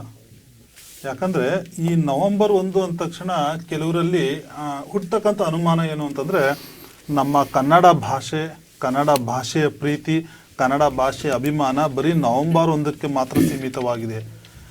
ಇದೊಂದು ಅವರು ಒಂದು ಕಾಲ್ಪನಿಕವಾಗಿರ್ತಕ್ಕಂಥ ತಪ್ಪು ಅಭಿಪ್ರಾಯ. ಯಾಕಂದರೆ ನಮ್ಮ ಸಾಹಿತಿಗಳ ಇತಿಹಾಸವನ್ನು ನೋಡಿ, ನೀವು ಕವಿಗಳ ಒಂದು ಕನ್ನಡ ಪ್ರೀತಿ ನೋಡಿ, ಅದು ಶತಮಾನಕ್ಕೂ ಹಿಂದೆ ಇರ್ತಕ್ಕಂಥ ಕನ್ನಡ ಭಾಷಾ ಪ್ರೀತಿ ಆಗಿನಿಂದಲೂ ಕೂಡ ಅದು ಉಳಿದು ಬಂದಿದೆ, ಬೆಳೆದು ಬಂದಿದೆ, ಮುಂದುವರ್ಕೊಂಡು ಬಂದಿದೆ. ಅಂತಹ ಕನ್ನಡವನ್ನು ಈಗ ಯಾರೋ ಅದನ್ನು ಕನ್ನಡಕ್ಕೆ ಬರೀ ನವೆಂಬರ್ಗೆ ಸೀಮಿತವಾಗಿದೆ ಅಂತಂದರೆ ಒಪ್ಕೊಳ್ಳೋಕ್ಕಾಗಲ್ಲ. ನಾವು ನೋಡಿರ್ಬೋದು 10ನೇ ಶತಮಾನದಲ್ಲಿ ಪಂಪನನ್ನು ನಾವು ಆದಿಕವಿ ಅಂತ ಕರಿತೀವಿ. ಅಲ್ಲಿಂದ ಕನ್ನಡದ ಅದಕ್ಕಿಂತ ಹಿಂದೆ ಪ್ರಾಚೀನ ಶಾಸನಗಳಲ್ಲಿ, ಮುಂದೆ ನಮ್ಮ ಮಿತ್ರ ಹೇಳ್ಬೋದು, ಪ್ರಾಚೀನ ಶಾಸನಗಳಲ್ಲಿ ಇರ್ತಕ್ಕಂಥ ಕನ್ನಡದನ್ನೇ ಮತ್ತು ಇತಿಹಾಸದಲ್ಲಿ ಕಂಡು ಬರ್ತಕ್ಕಂಥ ನಾವು ಹಾಗೆ ನೋಡ್ತಾ ಹೋದ್ರೆ ನೈಲ್ ನದಿಯ ಒಂದು ಏನು ಇತಿಹಾಸ ಇದೆ, ನಾಗರಿಕತೆ ಇದೆಯಲ್ಲ, ಅಲ್ಲಿಂದಲೂ ಕೂಡ ನಮ್ಮ ಕನ್ನಡದ ಕೆಲವು ಕುರುಹುಗಳು ಸಿಕ್ಕಿವೆ. ನೈಲ್ ನದಿಯ ನಾಗರಿಕತೆಗಳಲ್ಲಿ, ಗ್ರೀಸ್ ಪ್ರಹಸನ ನಾಟಕಗಳಲ್ಲಿ ಈ ಕನ್ನಡದ ಕತೆ ಇದೆ. ಕನ್ನಡದ ಒಂದು ಆ ಕರಾವಳಿ ಹೆಣ್ಣನ್ನ ಮದುವೆ ಮಾಡ್ಕೊಂಡು ಹೋಗಿರ್ತಕ್ಕಂಥ ನೈಲ್ ನದಿಯ ನಾಗರಿಕತೆಯಲ್ಲಿ ಆ ಪ್ರಹಸನ ನಾಟಕದಲ್ಲಿ ಕನ್ನಡದ ಪದಗಳು ಬಂದಿರತಕ್ಕಂಥದ್ದು. ಹಾಗಾಗಿ ನಮಗೆ ಇವತ್ತು ಕನ್ನಡಕ್ಕೆ ಒಂದು ಶಾಸ್ತ್ರೀಯ ಸ್ಥಾನಮಾನ ಸಿಕ್ಕಿದೆ. ಇಲ್ಲಿ ಅಲ್ಲಿಂದ ಬೆಳೆದು ಬಂದಿರತಕ್ಕಂಥ ಪ್ರೀತಿ ಈ 3 ಶತಮಾನದಿಂದ ನಮಗೆ ಲಿಖಿತವಾಗಿ ಆಧಾರ ರೂಪವಾಗಿ ಸಿಕ್ಕಿರ್ತಕ್ಕಂಥದ್ದು ಒಂದು 3 ಶತಮಾನಗಳ ಹಿಂದೆ ಇರ್ತಕ್ಕಂಥ ಕ್ರಿಸ್ತಪೂರ್ವ ಅಲ್ಲಿ ತನಕನೂ ಕೂಡ ನಮಗೆ ಇರ್ತಕ್ಕಂಥದ್ದು. ಹೀಗೆ ನೋಡ್ತಾ ಹೋದ್ರೆ 3 ಶತಮಾನ ಅಲ್ಲ, 3000 ವರ್ಷಗಳ ಇತಿಹಾಸ ಇರ್ತಕ್ಕಂಥದ್ದು. ಅಲ್ಲಿಂದ ನಾವು ನೋಡ್ತಾ ಹೋದ್ರೆ ಇತ್ತೀಚಿನ ದಿನಗಳಲ್ಲಿ ನಾವು ಕರ್ನಾಟಕ ಏಕೀಕರಣ, ಯಾಕೆ ಇದನ್ನು ಮಾಡಬೇಕು ಕರ್ನಾಟಕ ಏಕೀಕರಣ? ನೋಡಿ, ನಮ್ಮ ಭಾರತದ ಸಮಸ್ಯೆ ಹೇಗಿತ್ತು ಅಂತಂದ್ರೆ ಪ್ರಾಂತ್ಯವಾರು ಇರ್ತಕ್ಕಂಥ ರಾಜ್ಯವಾರು ವಿಂಗಡಣೆ ಇತ್ತು. ಯಾವಾಗ 1947ರಲ್ಲಿ ಭಾರತಕ್ಕೆ ಸ್ವಾತಂತ್ರ್ಯ ಸಿಗುತ್ತೋ ಅವಾಗ ಮೈಸೂರು ಸಂಸ್ಥಾನ ಇತ್ತು, ಹೈದರಾಬಾದ್ ಸಂಸ್ಥಾನ ಇತ್ತು, ಮುಂಬೈ ಸಂಸ್ಥಾನ ಇತ್ತು, ಮತ್ತೆ ಕೇರಳ ಸಂಸ್ಥಾನ, ಹೀಗೆ ಇರ್ತಕ್ಕಂಥ ಪ್ರದೇಶಗಳನ್ನ ಈ ಕರ್ನಾಟಕವನ್ನ ಯಾಕೆ ನಾವು ರಾಜ್ಯಗಳನ್ನ ಭಾಷಾ ವಿಂಗಡಣೆ ಮಾಡಬಾರ್ದು, ಕರ್ನಾಟಕಕ್ಕೆ ಕನ್ನಡ ಮಾತನಾಡ್ತಕ್ಕಂಥ ಒಂದು ರಾಜ್ಯವನ್ನು ಯಾಕೆ ತರಬಾರ್ದು ಅಂತ ನೋಡಿದಾಗ ಬಹುಶಃ ಇದು ಒಂದು ಸವಾಲಿನ ಕೆಲಸ. ಇದು ಇಡೀ ಕೇಂದ್ರ ಸರ್ಕಾರಕ್ಕೆ ಎಲ್ಲ ಉತ್ತರ ಭಾರತದ ಪ್ರಾಂತ್ಯಗಳನ್ನು ಸುಲಭವಾಗಿ ವಿಂಗಡಣೆ ಮಾಡಿರ್ತಕ್ಕಂಥ ಸರ್ಕಾರಗಳು ಈ ದಕ್ಷಿಣ ಭಾರತಕ್ಕೆ ಬಂದಾಗ ಪ್ರಾಂತ್ಯಗಳ ವಿಂಗಡಣೆ ಮಾಡ್ತಕ್ಕಂಥ ಒಂದು ಕಷ್ಟಕರವಾಗಿರ್ತಕ್ಕಂಥ ಕೆಲಸಕ್ಕೆ ಮುಂದಾಗುತ್ತೆ. ನಿಜವಾಗ್ಲೂ ರಾಜಕೀಯವಾಗಿ ಸಾಧ್ಯವಿಲ್ಲಿರ್ತಕ್ಕಂಥ ಈ ಕೆಲಸವನ್ನ ನಮ್ಮ ಕವಿಗಳು ನಿಂತು ಮಾಡ್ತಾರೆ. ಅದಕ್ಕೆ ನಮ್ಮ ಹುಲಿಗೋಲ್ ನಾರಾಯಣರಾವ್ ಅವರು ಉದಯವಾಯಿತು ಕನ್ನಡ ಚೆಲುವನಾಡು ಅಂತಕ್ಕಂಥ ಗೀತೆಯ ಮೂಲಕ ಒಂದು ಸಂದೇಶವನ್ನು ಸಾರ್ತಾರೆ. ಹರ್ಡಿಕರ್ ಮಂಜಪ್ಪ, ಈಗ ಉದಾಹರಿಸ್ತಾ ಒಬ್ಬರು ಸಾಕಷ್ಟು ಸಾಹಿತಿಗಳು ಇದನ್ನ ಕೆಲಸ ಮಾಡ್ತಾರೆ. ಇವತ್ತು ಕರ್ನಾಟಕದಲ್ಲಿ ಕನ್ನಡ ಮಾತನಾಡ್ತಕ್ಕಂಥ ಜನಗಳನ್ನು ಒಟ್ಟುಗೂಡಿಸಿರ್ತಕ್ಕಂಥ ಕೀರ್ತಿ ಏನಾದರೂ ಇದ್ರೆ ಅದು ನಮ್ಮ ಸಾಹಿತ್ಯಕ್ಕೆ ಸಂದಿರ್ತಕ್ಕಂಥದ್ದು. ಎಲ್ಲ ಒಂದ್ ಕಡೆ ಕುವೆಂಪು ಅವರು ಹೇಳ್ತಾರೆ, ಇಂತಹ ರಾಜಕೀಯ ತೋಟಗಾರ ರಾಜಕೀಯದಲ್ಲಿ ಕನ್ನಡತನವನ್ನು ಇಲ್ಲದೆ ಇರ್ತಕ್ಕಂಥ ಅಂತಕ್ಕಂಥ ಒಂದು ಈ ಅಂಶವನ್ನು ಗಣನೆ ಮಾಡಿರ್ತಕ್ಕಂಥ ಕುವೆಂಪುರವರು ಹೇಳ್ತಾನೆ. ಅವ್ರು ಹೇಳ್ತಾರೆ ನಿಜವಾಗಿರ್ತಕ್ಕಂಥ ಮಂತ್ರಿಮಂಡಲ ಯಾವುದು ಅಂದ್ರೆ ಅದು ಸಾಹಿತಿಗಳ ಮಂತ್ರಿಮಂಡಲ. ಇಲ್ಲಿ ನೃಪತುಂಗನೇ ಚಕ್ರವರ್ತಿ, ಪಂಪನೇ ಇಲ್ಲಿ ಮುಖ್ಯಮಂತ್ರಿ, ರನ್ನ, ಜನ್ನ, ನಾಗವರ್ಮ, ರಾಘವಂಕ, ಹರಿಹರ, ಬಸವೇಶ್ವರ, ನಾರಾಯಣಪ್ಪ, ಸರ್ವಜ್ಞ, ಷಡಕ್ಷರ, ಸರಸ್ವತಿಯೇ ರಚಿಸಿದೊಂದು ನಿತ್ಯ ಸಚಿವ ಮಂಡಲ, ತನಗೆ ರುಚಿರ ಕುಂಡಲ ಅಂತಕ್ಕಂಥ ಮಾತು. ಇವರು ನಿಜವಾಗಿರ್ತಕ್ಕಂಥ ಒಂದು ಮಂತ್ರಿಮಂಡಲದಲ್ಲಿ ಇರ್ತಕ್ಕಂಥ, ಯಾಕಂದ್ರೆ ಕನ್ನಡವನ್ನ ಅವಾಗಿನಿಂದನೂ ಬೆಳೆಸ್ಕೊಂಡು ಬಂದಿರ್ತಕ್ಕಂಥ. ಇಲ್ಲಿ ಪಂಪ ಮುಖ್ಯಮಂತ್ರಿ ಆಗ್ತಾನೆ. ಯಾಕಂದ್ರೆ ನೀವು ಪಂಪನ ಒಂದು ಇತಿಹಾಸಕ್ಕೆ ಬಂದಾಗ ಅವ್ರು ಹೇಳ್ತಾರೆ, ತೆಂಕಣ ಗಾಳಿ ಸೋಂಕಿದೊಡಂ ಒಳ್ನುಡಿ ಗೇಳ್ದೊಡಂ ಇಂಪನಾಳ್ದ ಗೇಯಂ ಕಿವಿ ಒಕ್ಕಡಂ ಬಿರಿದ ಮಲ್ಲಿಗೆ ಗೆಂಡೊಡಂ ಅಂಕುಶವಿಟ್ಟೊಡಂ ನೆನವುದೆನ್ನವನ ಬನವಾಸಿ ದೇಶಮಂ. ಅಲ್ಲಿಂದ ಪಂಪನಲ್ಲಿರ್ತಕ್ಕಂಥ ಒಂದು ಈ ಸಾಹಿತ್ಯವನ್ನು ನೋಡಿದ್ರೆ ಅಲ್ಲಿಂದ ಬೆಳೆದುಕೊಂಡು ಇದು ಆಧುನಿಕ ಕವಿಯಾಗಿರ್ತಕ್ಕಂಥ ನಿಸಾರ್ ಅಹಮದ್ನವರೆಗೂ ಬರ್ತಾರೆ. ಅವ್ರು ಒಂದ್ ಕಡೆ ಹೇಳ್ತಾರೆ ಜೋಗದ ಒಂದು ಸಿರಿಯನ್ನ ಹೇಗ್ ಬಣ್ಣನೆ ಮಾಡ್ತಾರೆ ಅಂತಂದ್ರೆ, ಜೋಗದ ಸಿರಿ ಬೆಳಕಿನಲ್ಲಿ ತುಂಗೆಯ ತೆನೆ ಬಳುಕಿನಲ್ಲಿ ಸಹ್ಯಾದ್ರಿಯ ಲೋಹದದಿರ ಉತ್ತುಂಗದ ನಿಲುಕಿನಲ್ಲಿ ನಿತ್ಯ ಹರಿದ್ವರ್ಣವನದ ತೇಗ ಗಂಧ ತರುಗಳಲ್ಲಿ ನಿತ್ಯೋತ್ಸವ ನಿಮಗೆ ನಿತ್ಯೋತ್ಸವ ತಾಯೇ ನಿತ್ಯೋತ್ಸವ ನಿಮಗೆ ನಿತ್ಯೋತ್ಸವ. ಎಂತ ಸುಮಧುರವಾಗಿರ್ತಕ್ಕಂಥ ಗೀತೆ ಅಂತಂದ್ರೆ, ಇವತ್ತು ನಾವು ಏನಾದ್ರೂ ಕನ್ನಡದ ಇಂತಹ ಒಂದು ಅಂಶಗಳು ಪ್ರತಿಯೊಬ್ಬ ಕನ್ನಡಿಗನ ಹೃದಯದಲ್ಲಿ ಒಂದು ಕನ್ನಡ ಡಿಂಡಿಮವನ್ನ ಬಾರಿಸ್ತಾ ಇತ್ತು. ಅವೆಲ್ಲವನ್ನು ನೋಡ್ತಾ ಹೋಗ್ಬಿಟ್ರೆ ಇವತ್ತು ಕುವೆಂಪು ಆಗ್ಲಿ, ಬೇಂದ್ರೆ ಆಗ್ಲಿ, ಜೊತೆಗೆ ನೋಡಿ ಆ ಏಕೀಕರಣ ಸಂದರ್ಭದಲ್ಲಿ ಕವಿ ಕಯ್ಯಾರ ಕಿನ್ನಣ್ಣರವರು ಒಂದು ಹೇಳ್ತಾರೆ. ಏನ್ ಹೇಳ್ತಾರೆ ಅಂದ್ರೆ, ಬೆಂಕಿ ಬಿದ್ದಿದೆ ಮನೆಗೆ, ಕನ್ನಡಿಗರು ಕರಿ ಕೊಡ್ತಾರ ಅವರು, ಬೆಂಕಿ ಬಿದ್ದಿದೆ ಮನೆಗೆ ಎಲ್ಲರೂ ಎದ್ದೆದ್ದು ಓಡಿ ಬನ್ನಿ, ಕನ್ನಡದ ಗಡಿಕಾಯೆ ಗುಡಿಕಾಯೆ ನುಡಿಕಾಯೆ ಕಾಯದಿದ್ದರೆ ಹೋಗಿ ಸಾಯೆ ಅಂತ. ಎಂತ ಆ ಮಾತನ್ನು ಕೇಳದೆ ಅಂದ್ರೆ ಕನ್ನಡದ ಕಿಚ್ಚು ಇದೆಯಲ್ಲ ಪ್ರತಿಯೊಬ್ಬ ಕವಿಗಳಲ್ಲಿ, ಪ್ರತಿಯೊಬ್ಬ ಜನ ಮನಸ್ಸಿನಲ್ಲಿ ಅದು ಹುಚ್ಚೆದ್ದು ಕುಣಿಯುತ್ತೆ. ಇಲ್ಲ, ನಾವು ಕನ್ನಡವನ್ನ ಕಟ್ಟಬೇಕು, ಉಳಿಸ್ಬೇಕು, ಬೆಳೆಸ್ಬೇಕು ಅಂತಕ್ಕಂಥ ಕಿಚ್ಚು ಇದೆಯಲ್ಲ, ಇದು ನಮ್ಮ ಸಾಹಿತಿಗಳು ಬಿತ್ತಿದ್ದು. ಇವತ್ತು ಸಾಹಿತಿಗಳು ಏನಾದ್ರು ಇಂಥ ಕಿಚ್ಚನ್ನ ಬಿತ್ತಿದ್ದೇ ಇದ್ದಿದ್ರೆ ಇವತ್ತು ನಾವ್ ಏನ್ ಸಮಗ್ರ ಕರ್ನಾಟಕ ಅಂತ ಇದೆಯಲ್ಲ ಅದು ನೋಡಕ್ ಸಾಧ್ಯನೇ ಆಗ್ತಾ ಇರಲಿಲ್ಲ.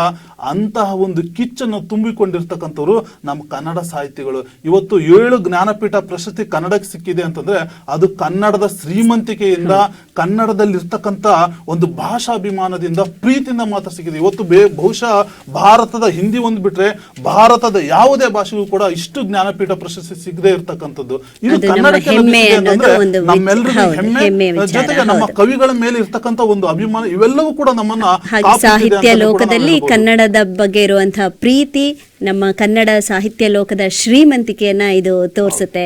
ತುಂಬ ಸೊಗಸಾದ ಒಂದು ವಿಚಾರ ಮಂಡನೆ. ಕೇವಲ ಪ್ರಾಚೀನ ಕನ್ನಡದ ಹಿರಿಮೆ ಅಷ್ಟೇ ಅಲ್ಲ, ಸಾಹಿತ್ಯದಲ್ಲಿ ಅಷ್ಟೇ ಅಲ್ಲ, ಸಾಂಸ್ಕೃತಿಕ ಸಿನಿಮಾ ಕ್ಷೇತ್ರದಲ್ಲಿ ಅಷ್ಟೇ ಅಲ್ಲ, ನಾವು ಕನ್ನಡವನ್ನು ಪ್ರಕಾಶ್ ಸರ್ ಹೇಳಿದಾಗೆ 3000 ವರ್ಷದ ಇತಿಹಾಸದಲ್ಲೂ ಕೂಡ ನಾವು ನೋಡಬಹುದು ಅಂತ ಹೇಳಿದ್ರು. ಈ ಸಂಶೋಧನೆಯ ಮುಖೇನ ಸಿಗ್ತಾ ಇದೆ. ಹಾಗೆ ಆ ಒಂದು ಸಂಶೋಧನೆ ಆಗಬೇಕು ಅಂದ್ರೆ ಅದಕ್ಕೆ ಸಹಕಾರಿ ಆಗ್ತಾ ಇರೋದು ನಮ್ಮ ಕನ್ನಡದ ಇತಿಹಾಸ, ಅದಕ್ಕೆ ಸಹಾಯಕವಾಗ್ತಾ ಇರೋದು ಶಾಸನಗಳು. ಇಂತಹ ಶಾಸನಗಳಲ್ಲಿ ಮತ್ತೆ ಇತಿಹಾಸದಲ್ಲಿ ಕನ್ನಡ ಹೇಗೆ ಮೂಡಿ ಬಂದಿದೆ ಸರ್? ಸುರೇಶ್ ಪ್ರಸನ್ನ ಕುಮಾರ ಸರ್ ಅವರು ಏನ್ ಹೇಳ್ತಾರೆ?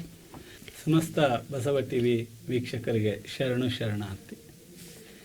ನಮ್ಮ ಉಸುರು ನಮ್ಮ ಕಸುವು ಕನ್ನಡ, ನಮ್ಮ ಉಸುರು ನಮ್ಮ ಕಸುವು ಕನ್ನಡ, ನಮ್ಮ ಹೆಸರು ನಮ್ಮ ಕಸುಬು ಕನ್ನಡ, ಕನ್ನಡವಿದು ಕನ್ನಡ ಬನ್ನಿ ನಮ್ಮ ಸಂಗಡ. ಕನ್ನಡ ರಾಜ್ಯೋತ್ಸವದ ಬಹಳ ದೊಡ್ಡ ಆಸೆನೇ ಇದು. ಎಲ್ಲ ಕನ್ನಡದ ಮನಸ್ಸುಗಳು ಒಂದಾಗಿ ಸಂಭ್ರಮಿಸ್ಬೇಕು. ಯಾಕಂದ್ರೆ ಕನ್ನಡ ಕೇವಲ ಒಂದು ಭಾಷೆ ಅಲ್ಲ, ಅದು ನಮ್ಮ ಜೀವನ, ನಮ್ಮ ಸಂಸ್ಕೃತಿ, ನಮ್ಮ ಬದುಕು. ಆ ಬದುಕಿನ ಸಂಭ್ರಮದಲ್ಲಿ ನಾವು ಇತಿಹಾಸನ ತಿಳ್ಕೋಬೇಕಾಗುತ್ತೆ. ಯಾಕೆಂದ್ರೆ ಕನ್ನಡಕ್ಕೆ ಬಹಳ ದೊಡ್ಡ ಇತಿಹಾಸ ಇದೆ. ನೋಡಿ, ಚಿದಾನಂದ ಮೂರ್ತಿಗಳು ಬಹಳ ಅದ್ಭುತವಾಗಿ ಹೇಳ್ತಾರೆ, ಯಾವುದಾದರೂ ಒಂದು ರಾಜ್ಯ ಸ್ವಾಭಿಮಾನದ ಅಡಿಪಾಯದಲ್ಲಿ ಕಟ್ಟಿದ್ರೆ ಅದು ಕನ್ನಡ ರಾಜ್ಯ ಮಾತ್ರ. ಯಾಕಂದ್ರೆ ಪಲ್ಲವರ ಆಸ್ಥಾನದಲ್ಲಿ ವೇದಾಧ್ಯಯನಕ್ಕೆ ಹೋಗುವಂತ ವ್ಯಕ್ತಿಗೆ ಒಬ್ಬ ಸೈನಿಕನಿಂದ ಅಪಮಾನ ಆಗುತ್ತೆ. ಆ ಅಪಮಾನವನ್ನ ಎಲ್ಲ ಕನ್ನಡಿಗರ ಗುಂಪು ರಾಜ್ನಲ್ಲಿ ಹೋಗಿ ವಿಷಯ ತಿಳಿಸ್ತಾರೆ, ರಾಜ ಅದಕ್ಕೆ ಸ್ಪಂದಿಸಲ್ಲ.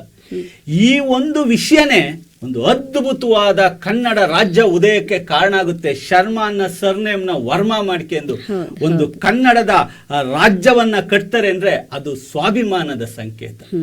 ಮತ್ತೆ ಭಾರತದ ಬಹಳ ದೊಡ್ಡ ರಾಜ ಹರ್ಷವರ್ಧನ ಇಡೀ ಭಾರತವನ್ನ ಗೆಲ್ತೀನಿ ಅಂತ ಹೊರಟಾಗ ದಕ್ಷಿಣ ಭಾರತದ ಹೆಬ್ಬಾಗಿಲಿನಲ್ಲಿ ನಿಲ್ಲಿಸಿ ಆತನನ್ನು ಓಡಿಸಿದಂಥ ಕನ್ನಡದ ಹೆಮ್ಮೆ ಪುಲಿಕೇಶಿ, ಇಮ್ಮಡಿ ಪುಲಿಕೇಶಿ. ಇದಕ್ಕಿಂತ ಬಹಳ ಅದ್ಭುತ ಅಂದ್ರೆ ಇಡೀ ಇತಿಹಾಸದ ಪುಟದಲ್ಲಿ ರಾರಾಜಿಸುವಂತ ನಮ್ಮ ಚೆನ್ನಮ್ಮ, ರಾಣಿ ಚೆನ್ನಮ್ಮ, ಕಿತ್ತೂರು ರಾಣಿ ಚೆನ್ನಮ್ಮ ಬ್ರಿಟಿಷರ ವಿರುದ್ಧ ಹೋರಾಟದಲ್ಲಿ ತ್ಯಾಕರೆಯನ್ನ ಸೀಳ್ತಾಳೆ. ಹೆಬ್ಬಾಗ್ಲಿ ಕಟ್ಟಿ ಇನ್ಯಾವ ಗಂಡಸರಿದ್ದೀರ ಬರ್ರಿ ಅಂತಾರಲ್ಲ, ಇದು ಕನ್ನಡದ ಇತಿಹಾಸ. ಕಿತ್ತೂರು ರಾಜ್ಯದ ಪಕ್ಕದಲ್ಲೇ ಇದ್ದಂತ ಕೆಳದಿ ಚೆನ್ನಮ್ಮ ಎಂತ ಅದ್ಭುತ ಅಂದ್ರೆ ಭಾರತದ ಸ್ವರಾಜ್ಯಕ್ಕಾಗಿ ಹೋರಾಡುವಂತಹ ಶಿವಾಜಿಯ ಮಗ ಮೊದಲನೇ ಶಿವಾಜಿಗೆ ಇಡೀ ಭಾರತದಲ್ಲಿ ಯಾರೂ ಆಶ್ರಯ ಕೊಡಲ್ಲ. ಬಾ ಸ್ವರಾಜ್ಯಕ್ಕಾಗಿ ಹೋರಾಡ್ತೀಯಲ್ವಾ, ಬಾ ನಾನು ಆಶ್ರಯ ಕೊಡ್ತೀನಿ ಅಂತ ಹೇಳಿದಂತಹ ಕೆಚ್ಚದೆಯ ಕನ್ನಡತಿ. ಇದು ನಮ್ಮ ಇತಿಹಾಸ. ಇದಕ್ಕಿಂತ ಬಹಳ ಆಶ್ಚರ್ಯ ಅಂದ್ರೆ ಕುಮಾರರಾಮನ್ ಕತೆ.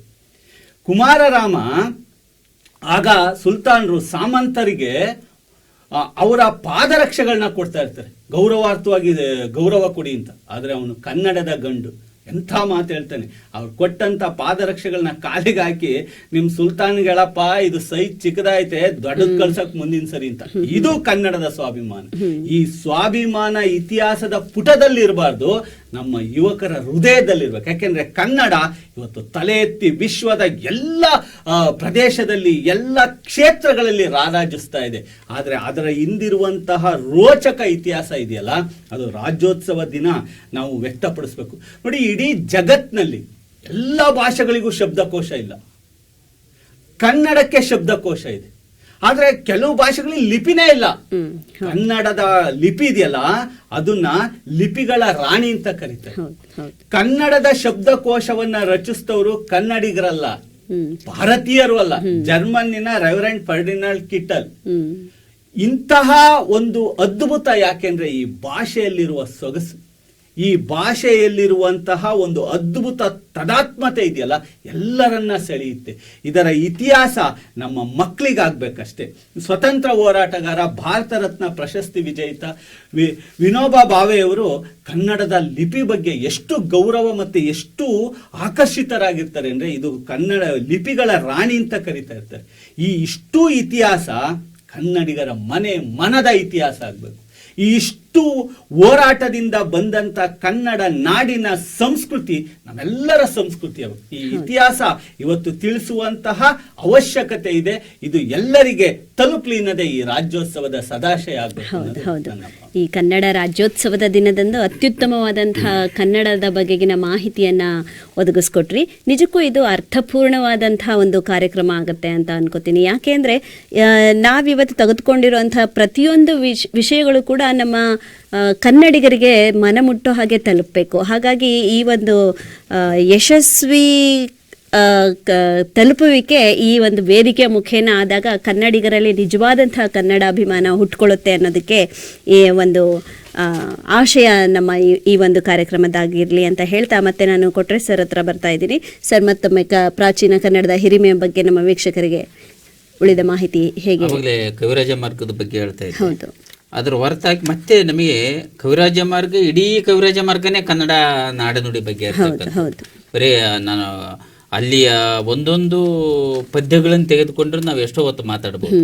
ಅದರ ಹೊರತೆ ಪಂಪ, ನಮ್ಮ ಆದಿಕವಿ ಪಂಪ ಅಂತ ಏನು ಕರಿತೀವಿ, ಪಂಪ ಕನ್ನಡ ನಾಡು ನುಡಿ ಮತ್ತೆ ಮಾತೃಭೂಮಿಯ ಬಗ್ಗೆ ಅಗಾಧವಾದಂಥ ಪ್ರೀತಿ ಇಟ್ಕೊಂಡಂಥ ಒಬ್ಬ ಕವಿ. ಹೇಳ್ತಾರೆ ಅವರು, ತ್ಯಾಗದ ಭೋಗದಕ್ಕರದ ಗೇಯದ ಗೊಟ್ಟಿಯ ಲಂಪಿ ನಿಂಪುಗಳಿಗಾಗಾರವಾದ ಮಾನಸರೇ ಮಾನಸರಂತವರಾಗಿ ಪುಟ್ಟಲೇನಾಗಿಯೂ ಮೇನು ತೀರ್ದಪ್ಪುದೆ ತೀರದೊಡಂ ಮರಿದುಂಬಿಯಾಗಿ ಮೇಣ್ ಕೋಗಿಲೆಯಾಗಿ ಪುಟ್ಟುವುದು ನಂದನದೋಳ್ ಬನವಾಸಿ ದೇಶದೋಳ್ ಅಂತ ಹೇಳ್ತಾರೆ.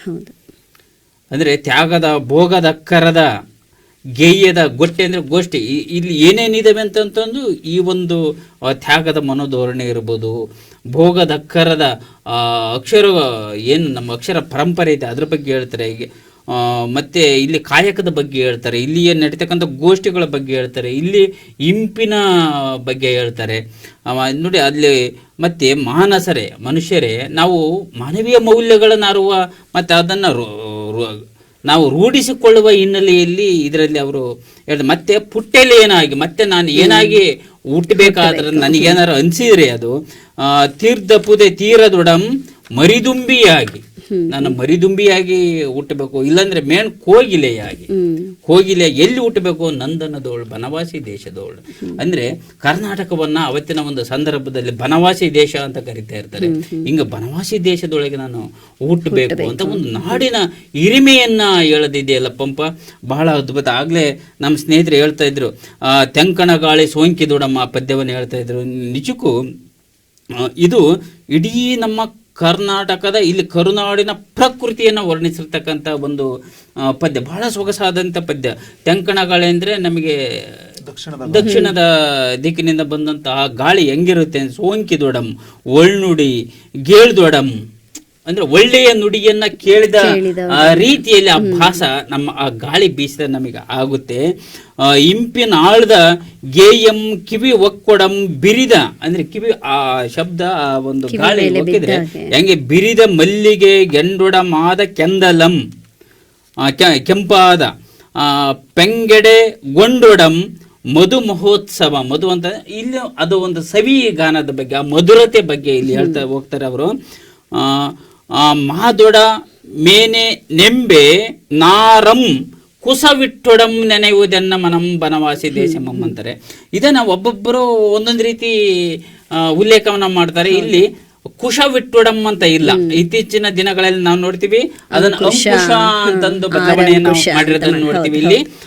ಇಲ್ಲಿ ಆರಂ ಕುಸವಿಟ್ಟೊಡಂ ನೆನೆಯುವುದನ್ನ ಮನಂ ಬನವಾಸಿ ದೇಶಮ. ಪಂಪನ ನೈಜ ಒಂದನ್ನ ಸಾಹಿತ್ಯವನ್ನು ತೆಗೆದುಕೊಂಡಾಗ ರಂಜನ್ ದರ್ಗ್ ಅವರು ಇದನ್ನು ಬಹಳ ಸೊಗಸಾಗಿ ವಿಶ್ಲೇಷಣೆ ಮಾಡ್ತಾರೆ.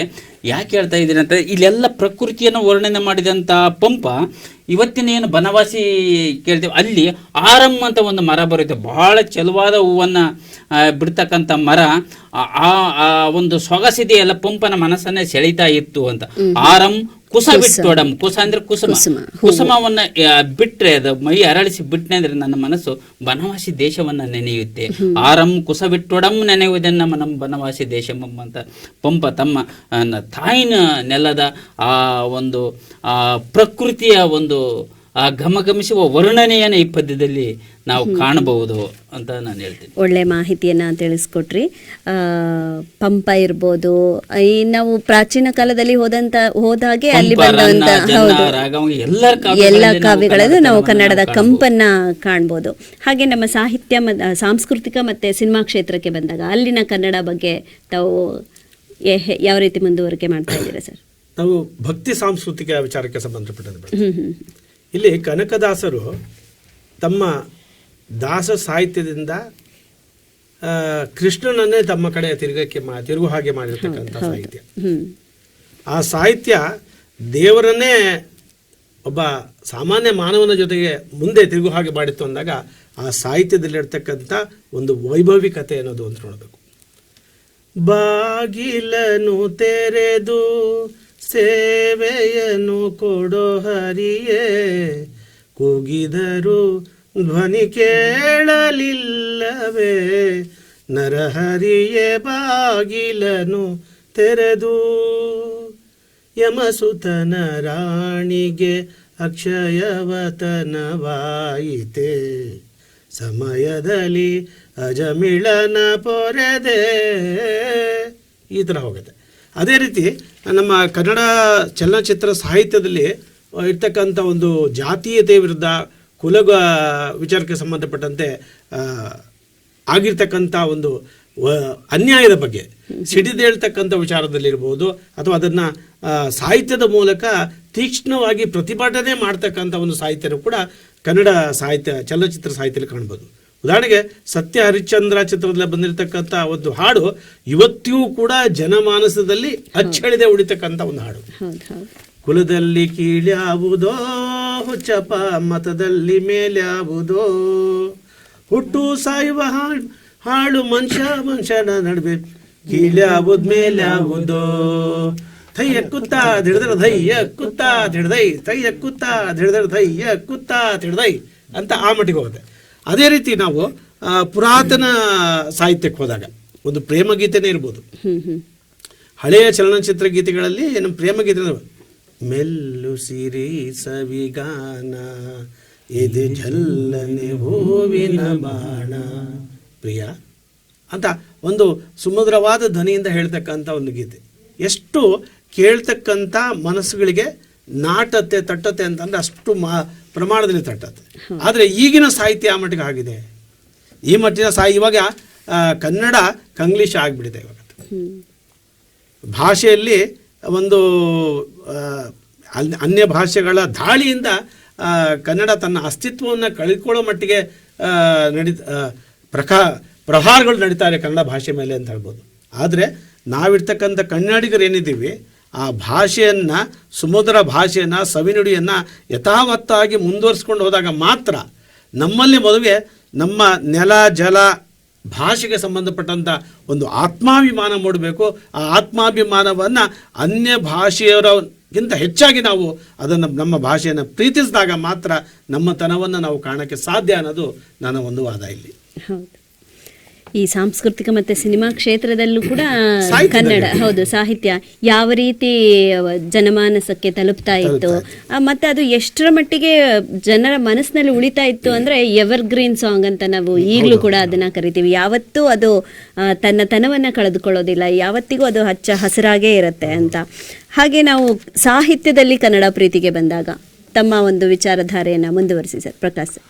ಕುವೆಂಪುರವರು ಒಂದ್ ಕಡೆ ಹೇಳ್ತಾರೆ, ಕನ್ನಡಕ್ಕಾಗಿ ಕೈ ಎತ್ತು ನಿನ್ನ ಕೈ ಕಲ್ಪವೃಕ್ಷವಾಗುತ್ತದೆ, ಕನ್ನಡಕ್ಕಾಗಿ ಕೊರಳೆತ್ತು ಅಲ್ಲಿ ಪಾಂಚಜನ್ಯ ಮೂಡುತ್ತದೆ, ಕನ್ನಡಕ್ಕಾಗಿ ಕಿರುಳು ಬೆರಳನ್ನಾದರೂ ಎತ್ತು ಇಂದು ಅದೇ ಗೋವರ್ಧನಗಿರಿಯಾಗುತ್ತದೆ. ಇದು ಕನ್ನಡದ ಶಕ್ತಿ. ಯಾಕಂತಂದ್ರೆ ಇವತ್ತು ಯಾರು ಕನ್ನಡದ ಪರವಾಗಿ ಧ್ವನಿಯನ್ನ ಎತ್ತಾ ಇದ್ದಾರೋ ಅದು ನಿಜವಾಗಿರ್ತಕ್ಕಂಥ ಪ್ರೀತಿ. ಇಲ್ಲಿ ಒಂದು ಮಾತು ಬರುತ್ತೆ, ನಮ್ಮ ಶತಮಾನಗಳಿಂದಲೂ ಕೂಡ ನಮ್ಮ ಶಾಸ್ತ್ರಗಳಲ್ಲೂ ಕೂಡ ಜನನಿ ಜನ್ಮಭೂಮಿ ಸ್ವರ್ಗದಪಿ ಗರಿಯಸಿ ಅಂತಂದ್ರೆ ನಾವು ಹೊತ್ತ ನಾಡು ಮತ್ತೆ ಹೆತ್ತ ತಾಯಿ ಇವೆರಡಕ್ಕೂ ಸಮಾನವಾಗಿ ಗೌರವವನ್ನು ಕೊಡಬೇಕು ಅಂತಂದ್ರೆ ನಾವು ಎಲ್ಲಿರ್ತೀವಿ, ಯಾವ ಮಣ್ಣಿನಲ್ಲಿ ಬದುಕ್ತಿರ್ತೀವಿ, ಯಾವ ನೆಲದ ನೀರನ್ನ ಸೇವಿತಾ ಇರ್ತೀವಿ, ಗಾಳಿಯನ್ನ ಸೇವನೆ ಮಾಡ್ತಿರ್ತೀವಿ, ಇಲ್ಲಿ ಗೌರವನ ಕೊಡ್ತಕ್ಕಂಥ ಕೆಲಸ ಆಗಬೇಕು. ಅದಕ್ಕೆ ನಮ್ಮ ಇವ್ರು ಹೇಳ್ತಾರೆ, GP ರಾಜರತ್ನಂ ಅವರು, ನರಕ ಕೀಳ್ಸಿ ನಾಲ್ಗೆ ಸೀಳ್ಸಿ ಬಾಯಿ ಹೊಲ್ಸಿ ಹಾಕಿದ್ರು ಮೂಗಲ್ ಕನ್ನಡ ಪದವಾಡ್ತೀನಿ ನನ್ ಮನ್ಸನ್ನ ನಿನ್ ಕಾಣೆ.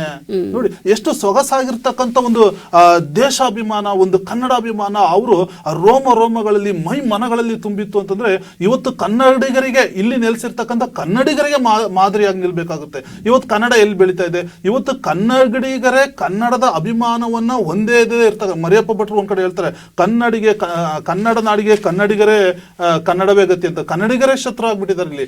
ಅಷ್ಟು ಮಟ್ಟಿಗೆ ಭಾಷಾಭಿಮಾನವನ್ನ ಕಮ್ಮಿ ಮಾಡ್ಕೊಂಡಿದ್ದಾರೆ. ಯಾಕೆ ಭಾಷಾಭಿಮಾನವನ್ನ ನಾವು ಕಮ್ಮಿ ಮಾಡಬೇಕು? ಇವತ್ತು ಪರಕೀಯರು ಅಂದ್ರೆ ಪರ ರಾಜ್ಯದವರು ಬರ್ತಾರೆ ನಮ್ಮ ರಾಜ್ಯಕ್ಕೆ, ನಾವು ಅವರನ್ನ ಕಳ್ಸೋಣ. ಇಲ್ಲಿ ನಾವು ನಮ್ಮ ರಾಜ್ಯದಲ್ಲಿ ನೆಲೆಸಬೇಕಾದ್ರೆ ನಮ್ಮ ಕನ್ನಡ ಭಾಷೆಗೆ ಮೊದಲು ಪ್ರಾಮುಖ್ಯತೆಯನ್ನು ಕೊಡ್ಬೇಕು. ಇವತ್ತು ನಾನು ಈ ಒಂದು ವೇದಿಕೆ ಮೂಲಕ ನಾನು ಎಲ್ರಿಗೂ ಹೇಳಕ್ ಇಷ್ಟಪಡೋದೇನು ಅಂತಂದ್ರೆ, ನಾವು ನಮ್ಮ ಭಾಷೆ ಎಲ್ಲಿ ಯಾವಾಗ ತಾಯಿ ನುಡಿಯನ್ನ ಒಬ್ಬ ಬಿಟ್ಕೊಡ್ತಾನೆ ಅವನ ಅನಾಥ, ಅಲ್ಲಿ ಒಬ್ಬ ಅನಾಥನಾಗಿ ಹುಟ್ಟತಕ್ಕಂಥ ಒಂದು ಪರಿಕಲ್ಪನೆ ಅವನು ಬೆಳೆಸ್ಕೋಬೇಕಾಗುತ್ತೆ. ಇಲ್ಲಿ ನಾವು ಕನ್ನಡ ಪ್ರೀತಿಯನ್ನ ಕಿಟಲ್ ಅವರ ಒಂದು ಉದಾಹರಣೆಯನ್ನು ಕೊಟ್ಟರು. ಕಿಟಲ್ ಅವರು ಬಂದು ಕನ್ನಡ ನಾಡಿನಾದ್ಯಂತ ಸೃಷ್ಟಿ ಮಾಡಿ ನಮಗೆ ಒಂದು ಕನ್ನಡ ಪ್ರೀತಿಯನ್ನ ಒಂದು ಕೋಶವನ್ನ ಬಿಟ್ಕೊಟ್ರು. ಅದೇ ರೀತಿ ಲೂಯಿ ರೈಸ್ ಅವರ ಶಾಸನಗಳನ್ನ ಅಧ್ಯಯನ ಮಾಡಿಬಿಟ್ಟು ಆ ಕನ್ನಡಕ್ಕೆ ಶಾಸನ, ಇವರೆಲ್ಲ ಬೇರೆ ದೇಶರದು ಕನ್ನಡ ಪ್ರೀತಿಯನ್ನ ತೋರಿಸಿದ್ರು, ಕನ್ನಡವನ್ನ ಕಟ್ಟಿದ್ರು, ತೋರಿಸಿದ್ರು, ನಮಗೆ ಕಲಿಸಿದ್ರು, ಬಿಟ್ಕೊಟ್ಟೋದ್ರು. ನೋಡಿ ಈ ಕನ್ನಡ ಎಷ್ಟು ಸೊಗಸಾಗಿರ್ತಕ್ಕಂಥ ಭಾಷೆ ಅಂತಂದ್ರೆ, ಲೂಯಿ ರೈಸರು ತಮ್ಮ ಕೊನೆಯ ದಿನಗಳಲ್ಲಿ ತನ್ನ ಮಾತೃ ದೇಶವಾಗಿರ್ತಕ್ಕಂಥ ಇಂಗ್ಲೆಂಡ್ ಅಲ್ಲಿ ಹೋಗಿ ನೆಲೆಸೋದಾಗ ಕೂಡ ಇಲ್ಲಿ ಮೈಸೂರು ಸರ್ಕಾರ ಕೈಗಾರಿಕಾ ವಸ್ತು ಪ್ರದರ್ಶನದಲ್ಲಿ ಗಳಗಪುರಿ ಶಾಸ್ತ್ರಿಗಳನ್ನ ಮಳಿಗೆ ಮೇಲ್ವಿಚಾರಕರಿಗೆ ನೆಲೆಸ್ತಾರೆ. ಸೀದಾ ಬರ್ತಾರೆ, ಅವ್ರಿಗೆ ಕನ್ನಡ ಮಾತಾಡ್ಬೇಕು, ಕನ್ನಡವನ್ನ ನನ್ನ ಕಿವಿಗೆ ತುಂಬ್ಕೋಬೇಕು ಅಂತಕ್ಕಂಥ ಎಷ್ಟು ಭಾಷಾಭಿಮಾನ ಲೂಯಿ ರೈಸರಿಗೆ ಇರುತ್ತೆ ಅಂದ್ರೆ ಸೀದಾ ಮಳಿಗೆ ಬರ್ತಾರೆ. ಮೈಸೂರಿನ ಗಳಗಪುರಿ ಶಾಸ್ತ್ರಿಗಳು ಅವರನ್ನೇ ಇಂಗ್ಲಿಷ್ ಅಲ್ಲೇ ಮಾತಾಡ್ತಿರ್ತಾರೆ. ಏನೇ ಕನ್ನಡ ಕೇಳಿದ್ರು ಕೂಡ ಇಂಗ್ಲಿಷ್ ಅಲ್ಲೇ ಆನ್ಸರ್ ಮಾಡ. ಕೊನೆಗೆ ಅವ್ರು ಲೂಯಿ ರೈಸ್ ಹೇಳ್ತಾರೆ, ಅಯ್ಯ ಕನ್ನಡದಲ್ಲಿ ಮಾತಾಡು, ಕನ್ನಡದ ಇಂಪನ್ನ ಕೇಳದೆ ಎಷ್ಟೋ ವರ್ಷಗಳಾಗಿದೆ, ಅದನ್ನ ನಾನು ಸವಿಬೇಕು ಅಂತ. ನಿನ್ನ ವಸ್ತು ಪ್ರದರ್ಶನ ಬೇಕಾಗಿಲ್ಲ, ನನಗೆ ಎಂಥದ್ದು ಬೇಕಲ್ಲ, ನಿನ್ನ ಕನ್ನಡ ನುಡಿಗಳನ್ನ ನಾನು ಕೇಳಬೇಕು ಅಂತ ಹೇಳ್ತಾರೆ. ಎಂತ ಸೊಗಸಾಗಿರ್ತಕ್ಕಂಥ ಮಾತು ಇದು. ಇಂಥ ಭಾಷಾಭಿಮಾನವನ್ನ ವಿದೇಶಿಯರೇ ಬೆಳೆಸ್ಕೊಂಡಿದ್ದಾರೆ ಅಂದ್ರೆ ನಾವ್ಯಾಕೆ ಅದನ್ನ ಬೆಳೆಸ್ಕೋಬಾರ್ದು? ಇವತ್ತೇನಾಗಿದೆ ಅಂತಂದ್ರೆ, ನಮ್ಮ ಭಾಷೆಗೆ ಹಲವಾರು ಭಾಷೆಗಳು ಏನು ಅಂತಂದ್ರೆ ಪ್ರಭುತ್ವವನ್ನು ಸ್ವಾಧಿಸಲಿ ಅದಕ್ಕೆ ನಮ್ಮ ಕುವೆಂಪುರವರು ಒಂದ್ ಕಡೆ ಕಳವಳವನ್ನು ವ್ಯಕ್ತಪಡಿಸ್ತಾರೆ. ರಾಜನುಡಿ ಅಂತಂದ್ರೆ ಇಲ್ಲಿ ಸಂಸ್ಕೃತ, ರಾಜನುಡಿಯೊಂದು ರಾಷ್ಟ್ರ ನುಡಿಯೊಂದು ದೇವ ನುಡಿಯೆಂದು ಹತ್ತಿ ನುಗ್ಗಿ ನಿರಿನಿಟಿಲೆಂದು ಮುದಿಮೂಳೆ ಮುರಿಯುತ್ತಿದೆ ಕನ್ನಡಮ್ಮನ ಬೆನ್ನು ಬಾಳು ಬಳಕಿ ಅಂತಂದು ಈ ತರದ ಒಂದು ಎಲ್ಲಾ ಭಾಷೆಗಳ ಒಂದು ಒತ್ತಡ ಇವತ್ತು ನಮ್ಮ ರಾಜ್ಯದ ಈ ಕನ್ನಡದ ಕಿಚ್ಚು ಇದೆಯಲ್ಲ, ನಮ್ಮ ಕವಿಗಳು ಬಿಟ್ಟಿರ್ತಕ್ಕಂಥ ಈ ಕನ್ನಡದ ಕಿಚ್ಚು ಎಲ್ಲರ ಮೈ ಮನಸ್ಸುಗಳಲ್ಲಿ ಬರಬೇಕು.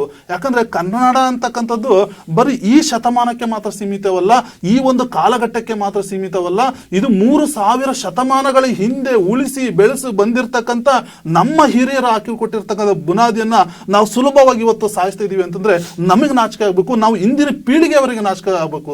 ಯಾಕಂದ್ರೆ ಕನ್ನಡವನ್ನ ಎಷ್ಟು ಸುಲಭವಾಗಿ ಹೇಳ್ತಾರೆ ಅಂತಂದ್ರೆ ಎಲ್ಲಾದ್ರೂ ನೀವು ನೋಡಿ MG ರೋಡ್ ಅಂತ ಪ್ರದೇಶಗಳಲ್ಲಿ ಹೋಗಿ ಅಥವಾ ಬೆಂಗಳೂರಿನಂತ ಬಹುತೇಕ ಆಫೀಸ್ಗಳಲ್ಲಿ ಕಚೇರಿಗಳಲ್ಲಿ ಕನ್ನಡ ಗೊತ್ತಿದ್ರು ಕೂಡ ಮಾತನಾಡಕ್ಕೆ ಹಿಂಜರಿತಾ ಇದ್ದಾರೆ ಅಂದ್ರೆ ಅವರಿಗೆ ನಿಜವಾದ ಕನ್ನಡ ಮಣ್ಣಿನ ಗುಣ ಇಲ್ಲ ಅಂತ ಅವ್ರಿಗೆ ನಾಚಿಕೆ ಆಗ್ಬೇಕು. ಯಾಕಂದ್ರೆ ಈ ಮಣ್ಣಿನ ನೆಲದಲ್ಲಿ ಹುಟ್ಟಿ ಈ ಮಣ್ಣಿನ ನೆಲದ ಸೊಗಡನ್ನ ಕವಿ ಕುವೆಂಪು ಹೇಳ್ತಾರೆ, ಎಲ್ಲಾದರೂ ಇರು ಎಂತಾದರೂ ಇರು ಎಂದೆಂದಿಗೂ ನೀ ಕನ್ನಡ. ಈ ಒಂದು ಸತ್ವ ಬರಬೇಕು. ನೋಡ್ರಿ, ನೀ ಮುಟ್ಟುವ ಮರ ಶ್ರೀಗಂಧದ ಮರ, ನೀ ಏರುವ ಮಲೆ ಸಹ್ಯಾದ್ರಿ, ಎಷ್ಟು ಸೊಗಸಾಗಿರ್ತಕ್ಕಂಥ ಈ ಎಲ್ಲವನ್ನೂ ನಮಗ್ ಬೇಕು. ಕನ್ನಡದ ನೆಲ ಬೇಕು, ಕನ್ನಡದ ಜಲ ಬೇಕು, ಕನ್ನಡದ ನೀರು ಬೇಕು, ಕನ್ನಡದ ಭಾಷೆ ಮಾತ್ರ ಬೇಡ. ಇಂಥ ಒಂದು ಅಭಿಮಾನ, ದುರಾಭಿಮಾನ ಇದೆಯಲ್ಲ, ಅದು ಬಿಡಬೇಕು. ಇದು ನವಂಬರ ಕನ್ನಡ ಆಗಬಾರ್ದು, ನಿಜವಾದಂತ ಕನ್ನಡ ಆಗಬೇಕು. ಅದಕ್ಕೆ ನೋಡಿ ಎಷ್ಟು ಸೊಗಸಾಗಿರ್ತಕ್ಕಂಥ ಕನ್ನಡ ಅಂತಂದ್ರೆ ನಮ್ಮ ಮಹಾಲಿಂಗ ರಂಗನವರ ಒಂದು ಸುಲಿದ ಬಾಳೆಹಣ್ಣಿನಂದಿ ಉಷ್ಣ ಒಲಿದ ಹಾಲಿನಂದದಿ ಸಿಗುರು ತೆಗೆದ ಕಬ್ಬಿನಂದದಿ ಸುಲಭವಾಗಿರ್ಪ ಅಂತ ಆ ಕನ್ನಡದ ಬಗ್ಗೆ ಹೇಳ್ತಾರೆ. ಮತ್ತೆ ನಾವು ವಚನಗಳ ಇತಿಹಾಸ ನೋಡಿದ್ರೆ ಬಹುಶಃ ಸಂಸ್ಕೃತ ಮತ್ತೆ ಕನ್ನಡ ಮಿಶ್ರಿತ ಕಠಿಣ ಭಾಷೆಯನ್ನ ಮೊಟ್ಟ ಮೊದಲು ಸರಳಗೊಳಿಸಿದ್ದು ಆ ಕನ್ನಡ ನಿಜವಾಗಿರ್ತಕ್ಕಂಥ ಆಡು ಭಾಷೆಯಲ್ಲಿ ಕಟ್ಟಿಕೊಟ್ಟಿದ್ದು ನಮ್ಮ ವಚನ ಸಾಹಿತ್ಯ. ಈ ವಚನ ಸಾಹಿತ್ಯ, ಈ ಕನ್ನಡದ ಕವಿಗಳು ಈ ಹುಟ್ಟದೇ ಇದ್ರೆ ನಿಜವಾಗ್ಲೂ ಕನ್ನಡ ಇವತ್ತು ಅನಾಥವಾಗಿರ್ತದೋ. ಅಂತ ಕಿಚ್ಚು, ಅಂತ ಅಭಿಮಾನ, ಅಂತ ಪ್ರೀತಿ ಇವತ್ತೆಲ್ಲರೂ ಕೂಡ ಬೆಳೆಸ್ಕೊಂಡಿದ್ದೆ ಆದ್ರೆ ನಿಜವಾದಂತ ಕನ್ನಡ ನಾವು ಮುಂದಿನ ಪೀಳಿಗೆಗೆ ಅದನ್ನ ವರ್ಗಾವಣೆ ಮಾಡ್ಲಿಕ್ಕೆ ಸಾಧ್ಯ ಆಗುತ್ತೆ. ಇಲ್ಲ ಅಂದ್ರೆ ವರ್ಗಾವಣೆ ಮಾಡದೆ ಇವತ್ತು 3000 ಶತಮಾನಗಳ 3000 ವರ್ಷಗಳ ಕನ್ನಡ ಭಾಷೆಯನ್ನ ಇವತ್ತು ನಾವು ಒಂದು ಅಪರಾಧಕ್ಕೆ ಒಳಗಾಗ್ತೀವಿ. ಆ ಅಪರಾಧವನ್ನು ಕಟ್ಕೊಳ್ದೆ ಅದನ್ನ ಮುಂದಿನ ಪೀಳಿಗೆಗೆ ವರ್ಗಾಯಿಸ್ತಕ್ಕಂಥ ಜವಾಬ್ದಾರಿಯನ್ನು ಹೊತ್ಕೊಳ್ಳಿ ಅಂತ ಈ ಮೂಲಕ ನಾನು ಬಸವ ಟಿವಿ ಎಚ್ಚರಿಕೆ. ಹೌದು, ಅತ್ಯುತ್ತಮವಾದಂತಹ ಮಾಹಿತಿ.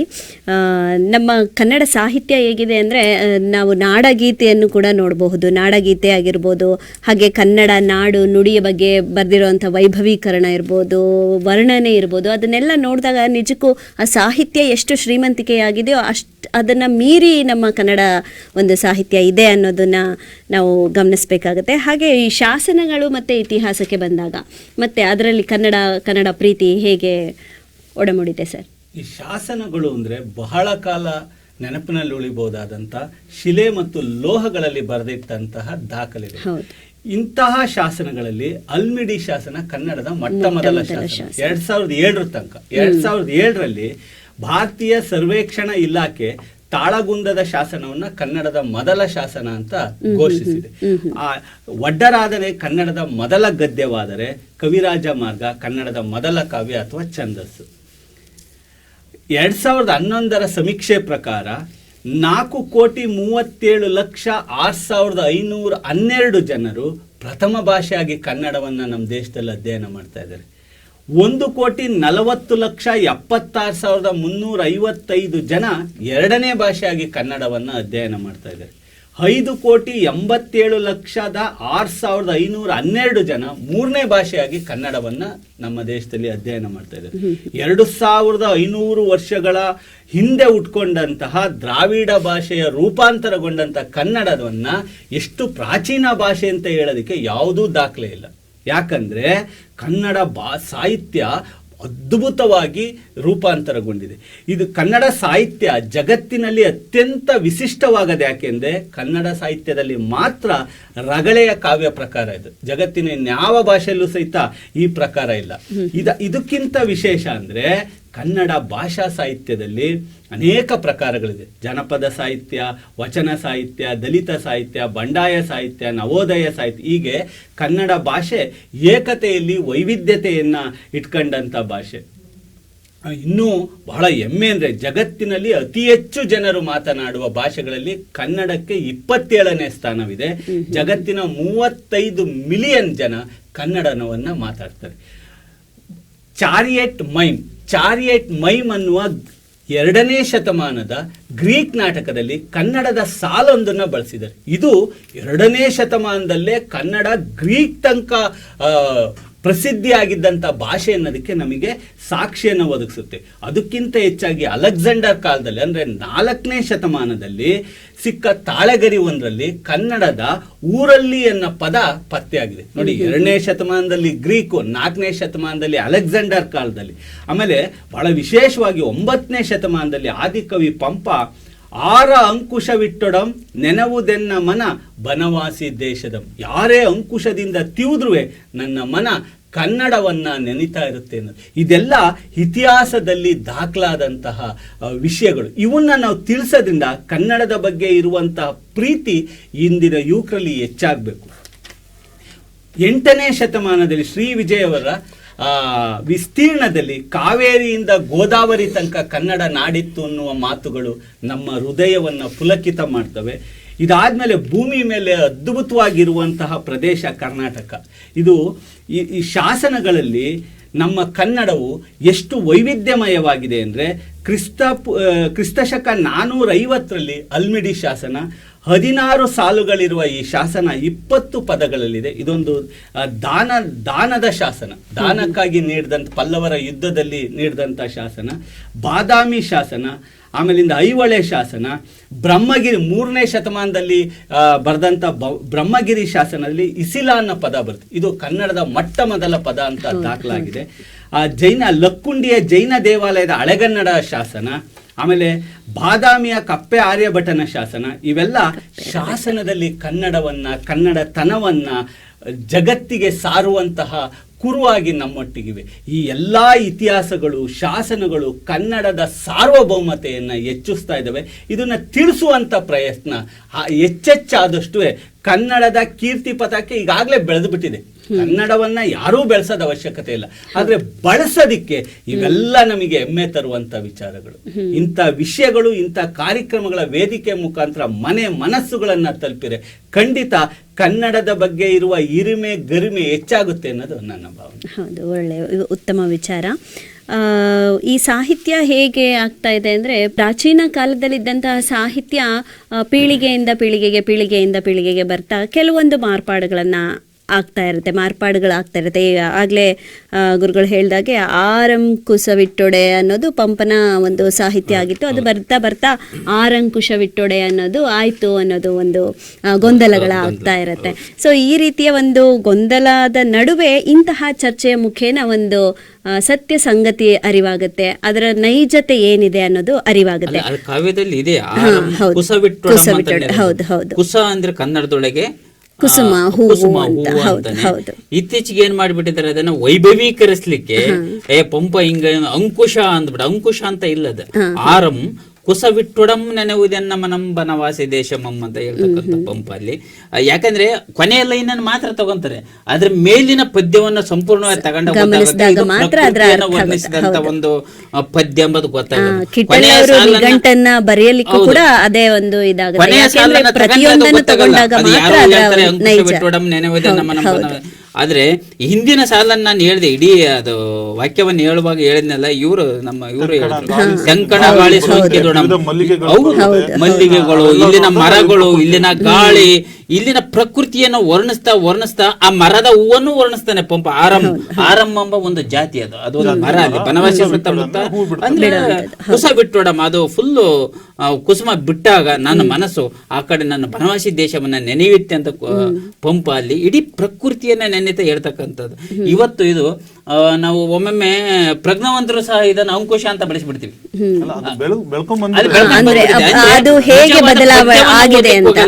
ಕುಶ ಅಂತ ಇಲ್ಲ ಅಲ್ಲಿ ಪದ್ಯದಲ್ಲಿ. ಆರಂ ಕುಸ ಬಿಟ್ಟೊಡಂ ನೆನೆಯುವುದೆನ್ನ ಮನಂ ಬನವಾಸಿದೆ. ಕುಸ ಅಂತ ಇರೋದು, ಕುಸಕ್ಕೂ ಮತ್ತು ಕುಶಕ್ಕೂ ಬಹಳ ಡಿಫ್ರೆನ್ಸ್ ಇದೆ. ಕನ್ನಡವನ್ನ ನಾವು ಅರ್ಥ ಮಾಡಿಕೊಳ್ಳುವಾಗ ಮತ್ತೆ ವಿಶ್ಲೇಷಣೆ ಮಾಡುವಾಗ ಜಾಗೃತಿಯಿಂದ ವಿಶ್ಲೇಷಣೆ ಮಾಡಬೇಕಾಯ್ತು. ಯಾಕಂತಂದ್ರೆ ಇವತ್ತಿನ ಮಕ್ಕಳಿಗೆ ಭವಿಷ್ಯ ಇದ್ದೇನೆ ಅಂದ್ರೆ ನಾನು ಹೇಳಿದ್ದೇನೆ ಅಂದ್ರೆ ನನಗೆ ಏನು ಗೊತ್ತಿಲ್ಲ ಅನ್ಕೊಂಡ್ಬಿಡ್ತಾರೆ, ಇವರಿಗೆ ಗೊತ್ತಿಲ್ಲ, ತಪ್ಪು ಹೇಳ್ತಾ ಇದ್ದಾರೆ. ಆ ಅಂಕುಶ ಇಟ್ರೆ ನನ್ನ ಅಂಕುಶ ತಿವಿದ್ರು ನಾನು ಬನವಾಸಿ ದೇಶ ನೆನೀತೀನಿ ಅಂತ. ಈ ರೀತಿಯಲ್ಲಿ ರನ್ನನ ಪದ ಹೇಳುವಾಗ ಹೇಳಿದ್ರು, ಮೂಗನ್ನ ಕೊಯ್ದ್ರು ಕೂಡ ನಾನು ನಾಲ್ಗೆ ಸೀಳ್ಸಿದ್ರು ಮೂಗಲ್ ಕನ್ನಡ ಪದ ಮಾಡ್ತೀನಿ ಅಂತ. ಹಾಗೆ ಆರಂಕುಶವನ್ನ ಇಟ್ಟು ತಿವಿದ್ರು ಕೂಡ ನಾನು ಕನ್ನಡವನ್ನ ಆ ರೀತಿ ಆಗುತ್ತೆ.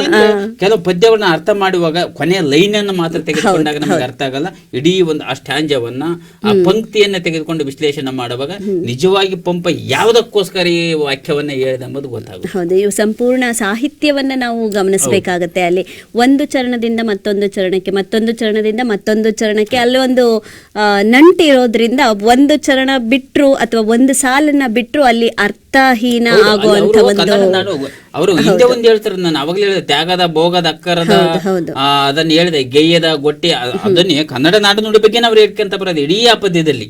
ಮುಂದೆ ಬಂದ ಪ್ರಕೃತಿ ಬಗ್ಗೆ ವರ್ಣನೆ ಮಾಡ್ತಾರೆ. ಅವಾಗ ಅಂಕುಶ ಆರಂ ಕುಸ ಬಿಟ್ಟೊಡಂ ನೆನೆವಿದನ್ನ ಮನಂ ಬನವಾಸಿ ದೇಶಂ ಅಂತ ಹೇಳ್ತಾರೆ. ಸರ್ ಮಾತಾಡ್ತಾ ಒಂದು ಅಂಕಿ ಅಂಶಗಳನ್ನ ಗಣನೆಗೆ ತಗೊಂಡಿರೋ ಬಗ್ಗೆ ಹೇಳಿದ್ರು.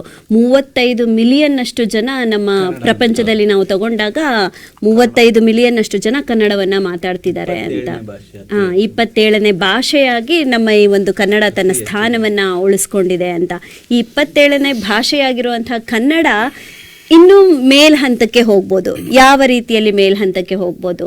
ಕನ್ನಡಿಗರು ಕನ್ನಡ ಭಾಷೆಯನ್ನು ಅಭಿಮಾನದಿಂದ ಬಳಕೆ ಮಾಡಿದಾಗ ಮಾತ್ರ ಇದು ಇನ್ನೂ ಹೆಚ್ಚಿನ ಒಂದು ಉನ್ನತ ಸ್ಥಾನಕ್ಕೆ ಹೋಗಲಿಕ್ಕೆ ಸಾಧ್ಯ ಇದೆ. ಈ ಒಂದು ಕನ್ನಡ ರಾಜ್ಯೋತ್ಸವದ ಈ ಒಂದು ದಿನ ಎಲ್ಲರೂ ಒಂದು ಸಂಕಲ್ಪಕ್ಕೆ ಒಳಗಾಗಬೇಕು ಅಂತ ನಾನು ಹೇಳಲಿಕ್ಕೆ ಇಷ್ಟಪಡ್ತೀನಿ. ಯಾಕೆ ಅಂದರೆ ಕನ್ನಡ ಗೊತ್ತಿರೋರೇ ಕನ್ನಡವನ್ನು ಮಾತಾಡಲಿಕ್ಕೆ ಹಿಂಜರಿಕೆ ಮಾಡೋದಾದರೆ, ಹಂಚ್ಕೊಳ್ಳೋದಾದರೆ, ಅದು ಯಾವುದೋ ಒಂದು ಕೀಳರಿಮೆಯ ಒಂದು ಮನಸ್ಥಿತಿಯನ್ನು ಹೊಂದಿದರೆ ನಿಜಕ್ಕೂ ಕನ್ನಡ 27ನೇ ಸ್ಥಾನದಿಂದ ಕೆಳ ಹಂತಕ್ಕೆ ಹೋಗೋ ಸಾಧ್ಯತೆ ಇರುತ್ತೆ. ಹಾಗಾಗಿ ವೀಕ್ಷಕರೇ, ಕನ್ನಡವನ್ನು ನಾವು ಇನ್ನೂ ಉನ್ನತ ಸ್ಥಾನಕ್ಕೆ ತಗೊಂಡು ಹೋಗಬೇಕು ಅಂದರೆ ಪರರಾಜ್ಯಗಳಿರ್ಬೋದು, ನಮ್ಮ ಒಂದು ರಾಜ್ಯಕ್ಕೆ ಆಶ್ರಯವನ್ನು ಅರಸಿ ಬರೋ ಅಂಥವ್ರು ಇರ್ಬೋದು, ಎಲ್ರಿಗೂ ನಾವು ಕನ್ನಡವನ್ನು ಉಣಬಡಿಸ್ಬೇಕು. ಅದಕ್ಕೆ ಮುಂಚೆ ನಮ್ಮ ಮನೆಯಲ್ಲಿ ಪ್ರತಿನಿತ್ಯ ಕನ್ನಡದ ರಸದೌತಣ ಇರಬೇಕು. ಅದರಿಂದ ಮಾತ್ರ ನಮ್ಮ ಕನ್ನಡ ಇನ್ನೂ ಬೆಳೆಯುತ್ತೆ ಅನ್ನೋದನ್ನು ನಾನು ಹೇಳಲಿಕ್ಕೆ ಇಷ್ಟಪಡ್ತೀನಿ. ಹಾಗೆ ಕನ್ನಡ ರಾಜ್ಯೋತ್ಸವದ ದಿನ ಏನು ಬರುತ್ತೆ, ವರ್ಷಕ್ಕೊಮ್ಮೆ ಬರುವಂತಹ ಈ ನವಂಬರ್ ತಿಂಗಳು ಏನಿದೆ, ಈ ನವಂಬರ್ ತಿಂಗಳಲ್ಲಿ ಅಷ್ಟೇ ನಾವು ಕನ್ನಡ ರಾಜ್ಯೋತ್ಸವವನ್ನು ಆಚರಣೆ ಮಾಡೋದು ತಪ್ಪು. ಈ ಕನ್ನಡ ರಾಜ್ಯೋತ್ಸವವನ್ನು ಆಚರಣೆ ಮಾಡುವಂಥ ಹಿನ್ನೆಲೆಯನ್ನು ಸತೀಶ್ ಸರ್ ಅವರು ಹೇಳಿದರು. ಭಾಷಾವಾರು ಪ್ರಾಂತ್ಯಗಳು ವಿಂಗಡಣೆ ಆದಾಗ ನಮ್ಮ ಕರ್ನಾಟಕ ಎಲ್ಲ ರಾಜ್ಯಗಳು ಏಕೀಕರಣಗೊಳ್ತಾ ಇತ್ತು. ಒಂದೊಂದು ವಿಸ್ತೀರ್ಣ ಚೌಕಟ್ಟಿನಲ್ಲಿ ಒಂದೊಂದು ರಾಜ್ಯ ಮೀಸಲಾಗಿರ್ತಿತ್ತು ಭಾಷಾವಾರು. ಆದರೆ ಕನ್ನಡಕ್ಕೆ ಒಂದು ಚೌಕಟ್ಟು ಸಿಗ್ತಾ ಇರಲಿಲ್ಲ. ಈ ಒಂದು ವಿಸ್ತೀರ್ಣತೆಯಲ್ಲಿ ಕನ್ನಡ ನಾಡು ಇದೆ ಅನ್ನೋ ಒಂದು ಚೌಕಟ್ಟು ಸಿಗ್ತಾ ಇರಲಿಲ್ಲ. ಆ ಒಂದು ರೇಖೆ ಬರಬೇಕು ಅಂತ ಬಂದಾಗ ನಾವು ಕನ್ನಡ ರಾಜ್ಯೋತ್ಸವವನ್ನು ಆಚರಣೆ ಮಾಡಿದ್ವಿ. ಯಾಕೆ ಅಂದರೆ ನಾವಿದ್ದೀವಿ, ಕನ್ನಡ ನಾಡು ಈ ಒಂದು ಚೌಕಟ್ಟಿನಲ್ಲಿ ಇದೆ, ಇದರ ವಿಸ್ತೀರ್ಣತೆ ಇಷ್ಟಿದೆ ಅಂತ ಒಂದು ಘೋಷಣೆ ಆಗುತ್ತಲ್ಲ, ಆ ಘೋಷಣೆಯ ನೆನಪಿಗಾಗಿ ಕನ್ನಡ ರಾಜ್ಯೋತ್ಸವವನ್ನು ಆಚರಣೆ ಮಾಡಿದ್ವಿ. ಆದರೆ ಇವತ್ತು ಆ ಚೌಕಟ್ಟನ್ನು ಉಳಿಸ್ಕೊಳ್ಳೋದಿರಲಿ, ಆ ಚೌಕಟ್ಟಲ್ಲಿ ವಾಸ ಮಾಡುವಂಥ ಜನರ ಬಾಯಲ್ಲಿ ಕನ್ನಡ ಬರಲಿ ಅನ್ನೋ ಒಂದು ವಿಚಾರಕ್ಕಾಗಿ ನಾವು ಕನ್ನಡ ರಾಜ್ಯೋತ್ಸವವನ್ನು ಮಾಡಬೇಕಾಗಿದೆಯಲ್ಲ ಅನ್ನೋ ಒಂದು ಶೋಚನೀಯ ಸಂಗತಿಯನ್ನು ನಾವು ನೆನಪು ಮಾಡ್ಕೋಬೇಕಾಗಿದೆ ವೀಕ್ಷಕರೇ. ಇಂತಹ ಒಂದು ಶೋಚನೀಯ ಸ್ಥಿತಿ ಕನ್ನಡಕ್ಕೆ ಬರಬಾರ್ದು ಅಂದರೆ ತಾವೆಲ್ಲರೂ ಕನ್ನಡಿಗರು, ಕನ್ನಡದ ಕಲಿಗಳು, ಕೆಚ್ಚೆದೆಯ ಕಲಿಗಳು ಅಂತ ಹೇಳಲಿಕ್ಕೆ ಇಷ್ಟಪಡ್ತೀನಿ.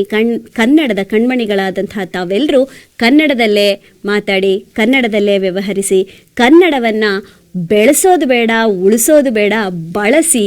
ಆಗ ಕನ್ನಡ ತಂತಾನೇ ಬೆಳೆಯುತ್ತೆ, ಎಲ್ಲರಿಗೂ ಹರಡುತ್ತೆ. 27ನೇ ಸ್ಥಾನ ಏನಿದೆ ಅದು 1ನೇ ಸ್ಥಾನಕ್ಕೆ ಹೋಗುವಂಥ ಅವಕಾಶ ನಿಮ್ಮ ಕೈಯಲ್ಲೇ ಇದೆ ಅಂತ ಹೇಳ್ತಾ ನಾನು ಇವತ್ತಿನ ಈ ಸಂಚಿಕೆಯನ್ನು ಕನ್ನಡಾಂಬೆಯ ಪಾದ ಕಮಲಗಳಿಗೆ ಅರ್ಪಿಸ್ತಾ ಇದ್ದೀನಿ.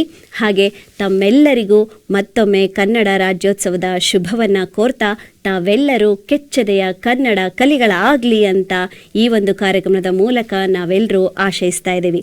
ಹಾಗೆ ಈ ನಮ್ಮ ಕನ್ನಡ ರಾಜ್ಯೋತ್ಸವದ ಬಾರಿಸು ಕನ್ನಡ ಡಿಂಡಿಮವ ಅನ್ನುವಂಥ ಈ ವಿಶೇಷ ಸಂಚಿಕೆಯಲ್ಲಿ ಕನ್ನಡದ ಇತಿಹಾಸ, ಕನ್ನಡದ ಸಾಹಿತ್ಯ, ಕನ್ನಡದ ಹಿರಿಮೆ ಏನೆಲ್ಲ ಇದೆ ಈ ಎಲ್ಲ ವಿಚಾರಗಳನ್ನು ತಿಳಿದುಕೊಳ್ಳುವಂಥ ಒಂದು ಅವಕಾಶ ನಮ್ಮ ವೇದಿಕೆ ನಿಮಗೆ ಮಾಡಿಕೊಟ್ಟಿದೆ. ಈ ಎಲ್ಲ ವಿಚಾರಗಳನ್ನು ತಿಳಿದು ಚಿಂತಿಸಿ ಮಂಥನ ಮಾಡಿಕೊಳ್ಳೋದ್ರ ಮುಖೇನ ಕನ್ನಡ ಅಭಿಮಾನ ಹೆಚ್ಚಾಗಲಿ, ಕನ್ನಡದ ಕಿಚ್ಚು ಎಲ್ಲ ಕಡೆ ಹಚ್ಚಲಿ ಅಂತ ಹೇಳ್ತಾ ಈ ಒಂದು ಕಿಚ್ಚನ್ನು ಹಚ್ಚಿದಂತಹ ಎಲ್ಲ ಅತಿಥಿಗಳಿಗೆ ನಾನು ಶ್ರೀ ಬಸವ ಟಿವಿಯ ವತಿಯಿಂದ ಹಾಗೂ ಈ ಒಂದು ವಿಶೇಷ ಸಂಚಿಕೆಯ ವೇದಿಕೆಯ ವತಿಯಿಂದ ಹೃತ್ಪೂರ್ವಕವಾದ ಧನ್ಯವಾದಗಳನ್ನು ಅರ್ಪಿಸ್ತಾ ಇದ್ದೀನಿ. ಶರಣು ಶರಣಾರ್ಥಿ. ಪ್ರಿಯ ವೀಕ್ಷಕರೇ, ಕನ್ನಡ ರಾಜ್ಯೋತ್ಸವದ ಈ ಸುದಿನದಂದು ವಿಶೇಷ ಸಂಚಿಕೆಯಾಗಿ ತಾವೆಲ್ಲ ಏನು ಈ ಸಂಚಿಕೆಯನ್ನು ನೋಡಿದ್ರಿ, ಈ ಸಂಚಿಕೆ ತಮ್ಮೆಲ್ಲರಿಗೂ ಒಂದು ಉತ್ತಮ ಮಾಹಿತಿಯನ್ನು ತಿಳಿಸ್ಕೊಟ್ಟಿದೆ. ಹಾಗೆ ತಮ್ಮೆಲ್ಲರಿಗೂ ಕೂಡ ಇದು ಉಪಯುಕ್ತವಾದಂಥ ಒಂದು ಕಾರ್ಯಕ್ರಮವಾಗಿ ತಮ್ಮೆಲ್ಲರಿಗೂ ಕನ್ನಡದ ರಸದೌತಣವನ್ನು ನೀಡಿದೆ ಅಂತ ಭಾವಿಸ್ತಾ ಇಂದಿನ ಈ ಸಂಚಿಕೆಯನ್ನು ಇಲ್ಲಿಗೆ ಮುಗಿಸ್ತಾ ಇದ್ದೀನಿ. ಮತ್ತೊಮ್ಮೆ ಮತ್ತೊಂದು ಸಂಚಿಕೆಯಲ್ಲಿ ತಮ್ಮೆಲ್ಲರಿಗೂ ರಸದೌತಣವನ್ನು ನೀಡುವಂತಹ ಒಂದು ವಿಷಯವನ್ನು ಹೊತ್ತು ಬರ್ತಾ ಇರ್ತೀವಿ. ತಾವೆಲ್ಲರೂ ನಿರಂತರವಾಗಿ ನೋಡ್ತಾ ಇರಿ ಶ್ರೀ ಬಸವ ಟಿವಿ. ಇದು ಸಂಸ್ಕಾರದ ಬೆಳಕು. ಶರಣು ಶರಣಾರ್ಥಿ.